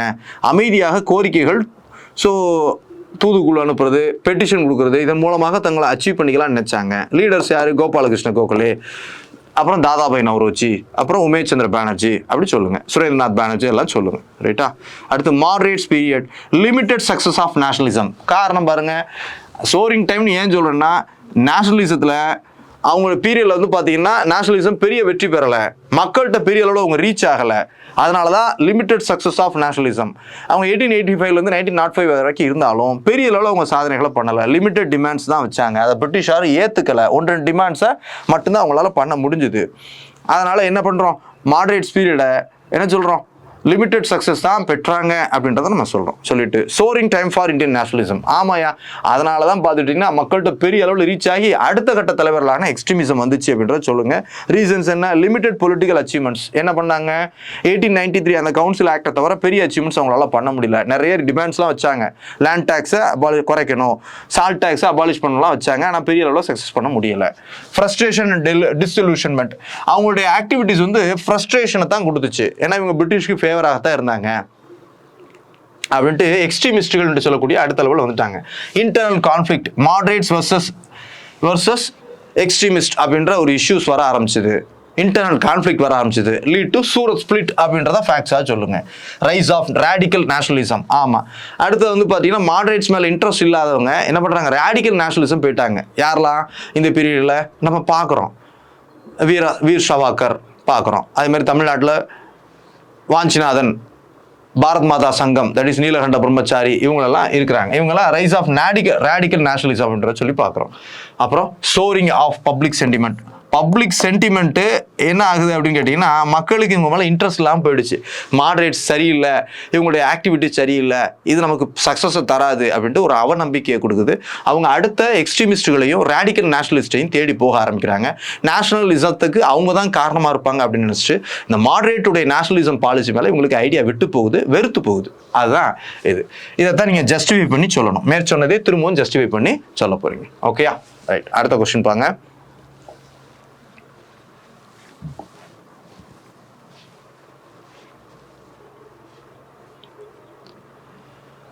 Narrate the Koma Katamaru incident. How it was impacted on freedom struggle of India. How it was impacted on freedom struggle of India. பாருங்க. Narrate the Koma Katamaru incident. How it was impacted on freedom struggle of India. Open question தாங்க. Koma Katamaru incident நீங்கள் explain பண்ணணும். அந்த map கூட போடலாம். அப்புறம் அதோட impact என்ன, இந்தியன் அந்த ஃப்ரீடம் ஸ்ட்ரகிளில் அதோட இம்பேக்ட் என்ன அப்படின்றத கேட்குறாங்க. இதான் ஓப்பன் கொஷின் தான், ரொம்ப கஷ்டப்பட வேண்டிய அவசியம் இல்லை. அப்போ ஃபஸ்ட்டு சொல்லுங்கள், என்ன சொல்ல போகிறீங்க பாருங்கள். இன்ட்ரோடக்ஷன் கொடுங்க. கோமா கட்டமார் இன்சிடென்ட் வந்து பார்த்தீங்கன்னா நம்முடைய பிரிட்டிஷாருடைய மைக்ரேஷன் பாலிசியில் உள்ள டிஃபெக்ட்ஸை சொல்லுது, இந்தியர்களுக்கு இணைக்கப்பட்ட அநீதியை சொல்லுச்சு. அது விளைவு என்னவா மாறுதுன்னா இந்தியர்களுக்கு எதிரான அந்த என்னவா மாறுது, ஃப்ரீடம் ஸ்ட்ரகிளுக்கு ஆதரவாக அது கன்வெர்ட் ஆகக்கூடிய செயலாக அது அமைஞ்சுது அப்படின்றத சொல்லுங்க. கொமா கட்டமார் இன்சிடென்ட்டுடைய பேக்ரவுண்டை சொல்லுங்க, அதுக்கான காசஸை சொல்லுங்க, அதுக்கப்புறம் அந்த இன்சிடென்ட்டை சொல்லுங்க. அவங்க கப்பலில் எங்கே போனாங்க, கனடா போனாங்க, அந்த இமிக்ரேஷன் அஃபீஷியல்ஸ் அதை இது பண்ணாங்க, அந்த டிஃபெக்ட்ஸ் இவங்களுக்கு கோபமாக மாறுது. அப்புறம் இவங்க பிரிட்டிஷ் தான் நம்மளை ரூல் பண்ணுறாங்க, அவங்களுக்கு எதிராக போடலான்ட்டு கொல்கத்தாவில் பட்ஜ் அப்படின்ற ரீஜனில் வந்து என்ன பண்ணுறாங்க, இந்தியா முழுக்க ஸ்ப்ரெட் ஆகி கலவரம் பண்ண திட்டமிடுறாங்க. அதுதான் கொமா கட்டமார் இன்சிடென்ட் அப்படின்றத சொல்லுங்க. அவுட்கம் ஆஃப் தி இன்சிடென்ட் என்ன ஆகுது அப்படின்னு கேட்டீங்கன்னா, என்ன ஆகுது, அவுட்கம் என்னன்னா பிரிட்டிஷோட இமிகிரேஷன் பாலிசிஸ்ல சேஞ்சஸ் வருது, ஒரு அலர்ட் உண்டாகுது, இந்தியாவில் நேஷனலிசம் இன்னும் ரைஸ் ஆக ஆரம்பிக்குது. இப்போ பிரிட்டிஷாருக்கு எதிராக இந்தியர்கள் இப்படி ஒன்று திரண்டு நிறைய முயற்சிகள் பண்ண ஆரம்பிக்கிறாங்க, குளோபல் சப்போர்ட் கிடைக்க ஆரம்பிக்குது. உலக அளவில் அங்கங்கே இருக்கக்கூடிய இந்தியர்கள் என்ன பண்றாங்க, இந்த மாதிரி முயற்சிகள் எல்லாம் பண்ண ஆரம்பிக்கிறாங்க. ஃபர்ஸ்ட் வேர்ல்டு வாரை பயன்படுத்தி யூட்டிலைஸ் பண்ணி என்ன பண்ணுறாங்க, இந்தியாவுக்கு ஃப்ரீடம் வாங்கி தர சிலர் முயற்சி பண்ணுறாங்க. M10 சிதம்பரம்லாம் அந்த ஜெர்மன் சப்போர்ட்டோட என்ன பண்ணுறாரு, M10 கப்பலில் வந்து பிரிட்டிஷார் அட்டாக் பண்ணுறாரு. இந்த இனிஷியேட்டிவ்ஸ்க்குலாம் காரணம் கொமா கட்டமாரி இன்சிடென்ட் தான். அதை சொல்லுங்கள்.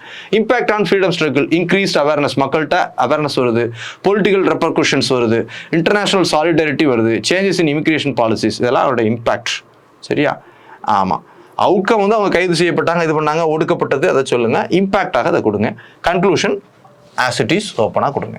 ஓகேயா? ரைட். அடுத்த கொஸ்டின், கடைசி question.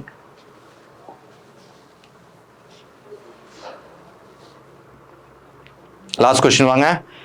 Discuss the contributions of first queen to fight for freedom from the British in India. இந்தியாவில் ஆங்கிலேயரிலிருந்து சுதந்திரம் பெற போராடிய முதல் ராணியின் பங்கு. அப்படி சொல்லி கேட்குறாங்க. இன்டைரக்டாக கேட்குறாங்களாம், அப்படி கேட்குறாங்க. ஆனால் இது தெரிஞ்சால் எல்லாருக்கும் தெரிஞ்சது தான், எளிமையாக எழுதக்கூடியது தான். வீரமங்கை Velu Nachiyar, the first queen who fought against British. சரியா? அவ்வளோதான், அதுதான் கொடுக்குறீங்க. அவங்கள பற்றி எழுதுங்க. சரியா? இது ஜென்ரலாக ஒரு இன்ட்ரடக்ஷன் கொடுங்க, கன்க்ளூஷன் லைட்டாக பேரா ஃபார்மெட்டில் கொடுங்க. ஆனால் இங்கே தேவை ஹர் கான்ட்ரிபியூஷன்ஸ். சரியா? இன் ஃப்ரீடம் ஃபைட்டிங் அகெயின்ஸ்ட் பிரிட்டிஷ் அப்படின்றத நீங்கள் இன்சிஸ்ட் பண்ணி சொல்லணும். பிரிட்டிஷாருக்கு எதிராக என்னென்ன வகையில் இது பண்ணாங்க அப்படின்றத சொல்லுங்கள். வேலுநாச்சியார் பாருங்க, வீரமங்கை வேலுநாச்சியார், அது அப்படியே ஓப்பன் ஸ்டேட்மெண்ட் அவங்கள ஒன் வேர்ட் மாதிரியே முதல்ல கேட்டிருக்காங்க. த first queen to fight for the freedom from British அப்படின்றத நீங்கள் சொல்லிடுறீங்க. சொன்னால் முடிஞ்சு போச்சு. அப்புறம் இந்தியாவில் அதை கொஸ்டினை உடச்சி பாருங்க, ஃபர்ஸ்ட் குயின் சொல்கிறாங்க, அப்போ நம்ம அதையும் ஜஸ்டிஃபை பண்ணணும். சரியா? ஆமாம், இந்தியாவில் நிறைய விமன் வந்து ஃப்ரீடம் ஃபைட்டிங்கில் ஈடுபட்டாங்க அகெயின்ஸ்ட் பிரிட்டிஷ். அதில் குயின்ஸே நிறைய பேர் இருந்தாங்க. ஜான்சி ராணி லட்சுமிபாய், ராணி கைடின்லியூ, இவங்கெல்லாம் இருக்காங்க. ஆனாலும் பீரியட் வைஸ் மூத்தவங்க யார் தான்?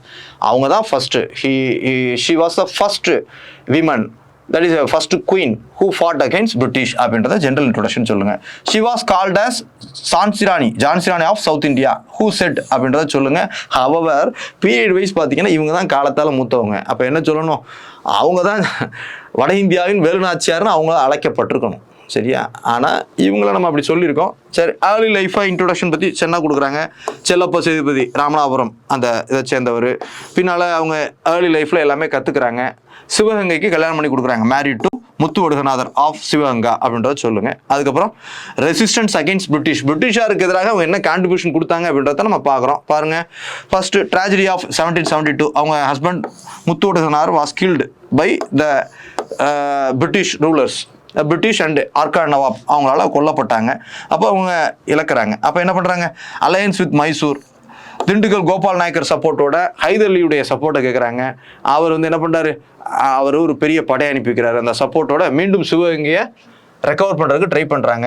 இவங்களுக்கு சப்போர்ட் பண்ணுறது assistance from Marudhu brothers, Chinna Marudhu Periya Marudhu supported Velu Nachiyar to regain their power அப்படின்றத சொல்லுங்க. They followed the guerrilla warfare அப்படின்றத சொல்லுங்க. கொரில்லா மெத்தடை பயன்படுத்தி தான் தங்களுடைய ரீஜனை ரீகெயின் பண்ணாங்க. ஹியூமன் பாம் பை குயிலி, இவங்களுடைய ஒரு படை தளபதியாக இருந்த பெண்ணான குயிலி என்ன பண்ணுறாங்க? ஹியூமன் பாமாவே மாறிடுறாங்க. தட் இஸ் உடம்பு மீது எண்ணெயை ஊற்றி கொண்டு ஆங்கிலேயருடைய வெடிமுந்து கிடங்களை குதிச்சதை சொல்லுங்க. Regaining of power in 1780s என்ன பண்ணிட்டாங்க? தங்களுடைய பவரை ரீகெயின் பண்ணிட்டாங்க. சிவகங்கை அண்ட் காளையா கோவில் அவங்களுடைய பவரை ரீட்டைன் பண்ணிட்டாங்க.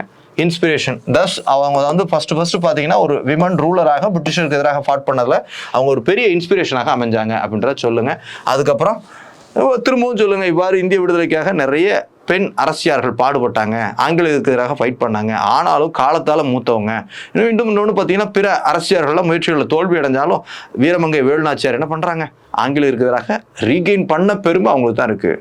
த first women who fought against British in India, that is வீரமங்கை வேலுநாச்சியார் அப்படின்றத நீங்கள் ஜஸ்டிஃபை பண்ணி சொல்லுங்கள். இதை கன்க்ளூஷன் வேண்டாம், ஜஸ்டிஃபிகேஷன் அப்படின்னு கூட கொடுக்கலாம். ஏன்னா கொஷினில் என்ன கொடுக்குறாங்களோ அந்த ஆஸ்பெக்டில் தான் நீங்கள் போகணும். ஸோ பாருங்கள், டிஸ்கஸ் சொல்கிறாங்க. சப்போஸ் டிஸ்கஸ் அப்படின்றது பேரா ஃபார்மேட்டில் போங்க. பொதுவாக டிஸ்கஸ் அப்படின்னாலே இந்த பாயிண்ட் பேசிஸ் அப்படின்றத தாண்டி சப்ஹெட்டிங் கொடுத்து அதை டெஸ்கிரிப்டிவ் கூட நீங்கள் பண்ணலாம். ஸோ டிஸ்கஸ் பண்ணுறீங்க. அதான் பாருங்கள், இதுக்கெல்லாம் தனி இது இருக்குது, நான் தனியாக சொல்கிறேன். இப்போ இன்னைக்கு கொஞ்சம் இப்படி போகிறோம். நான் அடுத்த ஸ்டெப்புக்கு என்ன பண்ண போகிறோம்? டிஸ்கஸ்னால் என்னென்ன சப்ஹெட்டிங்ஸ் அடிஷனலாக பண்ணணும், அனலைஸ்னால் என்னென்ன சப்ஹெட்டிங் கூடுதலாக கொடுக்கணும், எலுசிடேட்னா என்ன பண்ணணும், அதெல்லாம் நான் தனியாக சொல்கிறேன். இப்போதைக்கு இந்த வகையில் நீங்கள் புரிதல் கொண்டு போங்க. ஓகேயா? ஸோ அப்போ இன்னொரு முறை நல்ல புரிதலோடு பாருங்கள். என்ன பண்ணணும்?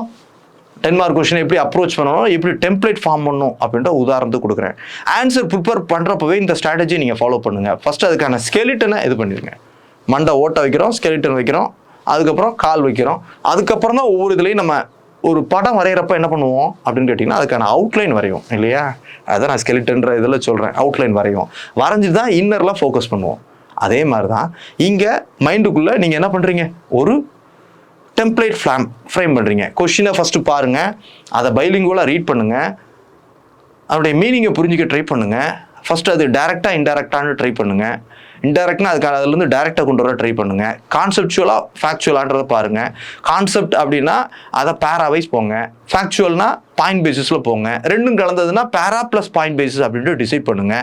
என்ன அப்ரோச் பண்ண போகிறோம், எதை எப்படி கொடுக்க போகிறோம், என்னென்ன வெயிட்டேஜ் கொடுக்க போகிறோம், ஸோ டயக்ராம் எதுவும் போட போகிறோமா, ஃப்ளோ சார்ட் எதுவும் போட போகிறோமா, என்ன மேஜர் ஹெட்டிங்ஸ் என்னெல்லாம் கொடுக்க போகிறோம், அதுக்கு வெயிட்டேஜ் எவ்வளோ கொடுக்க போகிறோம், சப் ஹெட்டிங்ஸ் என்னெல்லாம் கொடுக்க போகிறோம், அதுக்கு வெயிட்டேஜ் ஒன்று எவ்வளோ கொடுக்க போகிறோம், பாயிண்ட் பேசிஸில் போகிறோம்னா எத்தனை பாயிண்ட் போட போகிறோம், எப்படி 1.5 பேஜுக்குள்ளே நம்ம இதை முடிக்கிறோம், எப்படி 2.5 பேஜுக்குள்ளே 15 மார்க்கை முடிக்கிறோம், இது என்ன ஆஸ்பெக்டில் ப்ரெசென்ட் பண்ண போகிறோம் அப்படின்ற மனதுக்குள்ள ஒரு உருவகம் தான் டெம்ப்ளேட். அந்த டெம்ப்ளேட்டை பிளான் பண்ணிக்கோங்க. அதில் முன்ன பின்ன குறைகள் இருக்கத்தான் செய்யும். பை எக்ஸ்பீரியன்ஸ் நீங்கள் என்ன பண்ணலாம், அதில் பெஸ்ட் ப்ரெசன்டேஷனை உங்களால் கொடுக்க முடியும். கொடுத்துட்டு இன்ட்ரோ எப்படி கொடுக்க போகிறோம், கன்க்ளூஷன் எப்படி கொடுக்க போகிறோம், ஜென்ரலைஸ்டாக கொடுத்தாலும் அதில் சில ஃபேக்ட்ஸோடு கொடுக்க போகிறோம். கன்க்ளூஷன் ஜஸ்டிஃபிகேஷனாக இருக்கலாம், உங்களுடைய கமெண்ட்டாக இருக்கலாம், அப்படி கொடுக்க போகிறோம் அப்படின்றத முடிவு பண்ணிக்கோங்க. ஃபேக்ட்ஸு இதெல்லாம் அண்டர்லைன் பண்ணுங்கள். சரியா, ஹைலைட் பண்ணுறது ரொம்ப முக்கியமான விஷயம். அப்ரோச் கரெக்டாக கொடுத்துட்டு கொடுக்கக்கூடிய லிமிட்டட் ஃபேக்ட்ஸையும் நல்லா கரெக்டாக ஹைலைட் பண்ணி கொடுத்தீங்கனாலே மார்க்கை அள்ளிடலாம் அப்படின்றத மனசில் வச்சுக்கோங்க. ஸோ என்கிட்டலாம் சில கண்டென்ட் இருக்காது, இந்த இதெல்லாம் நான் ஃபேக்ட்ஸ் ரொம்ப இருக்காது. ஆனால் அப்ரோச் என்ன பண்ணியிருப்பேன், கரெக்டாக அந்த டைரக்ஷனில் என்னால் அப்ரோச் பண்ண முடியும். அதை வச்சு என்ன பண்ணலாம், நம்ம ஸ்கோர் அள்ளிடலாம்.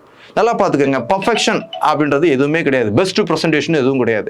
சில கேள்விகளை நீங்கள் 90% அளவுக்கு ஸ்கோர் அடிக்க முடியும், சில கேள்விகளில் 70-60% அளவுக்கு பண்ணுவீங்க, சில இதில் 30-40% அளவுக்கு தான் உங்களால் ஸ்கோர் பண்ண முடியும். எல்லாம் கலந்தது தான் ப்ரெசன்டேஷன்.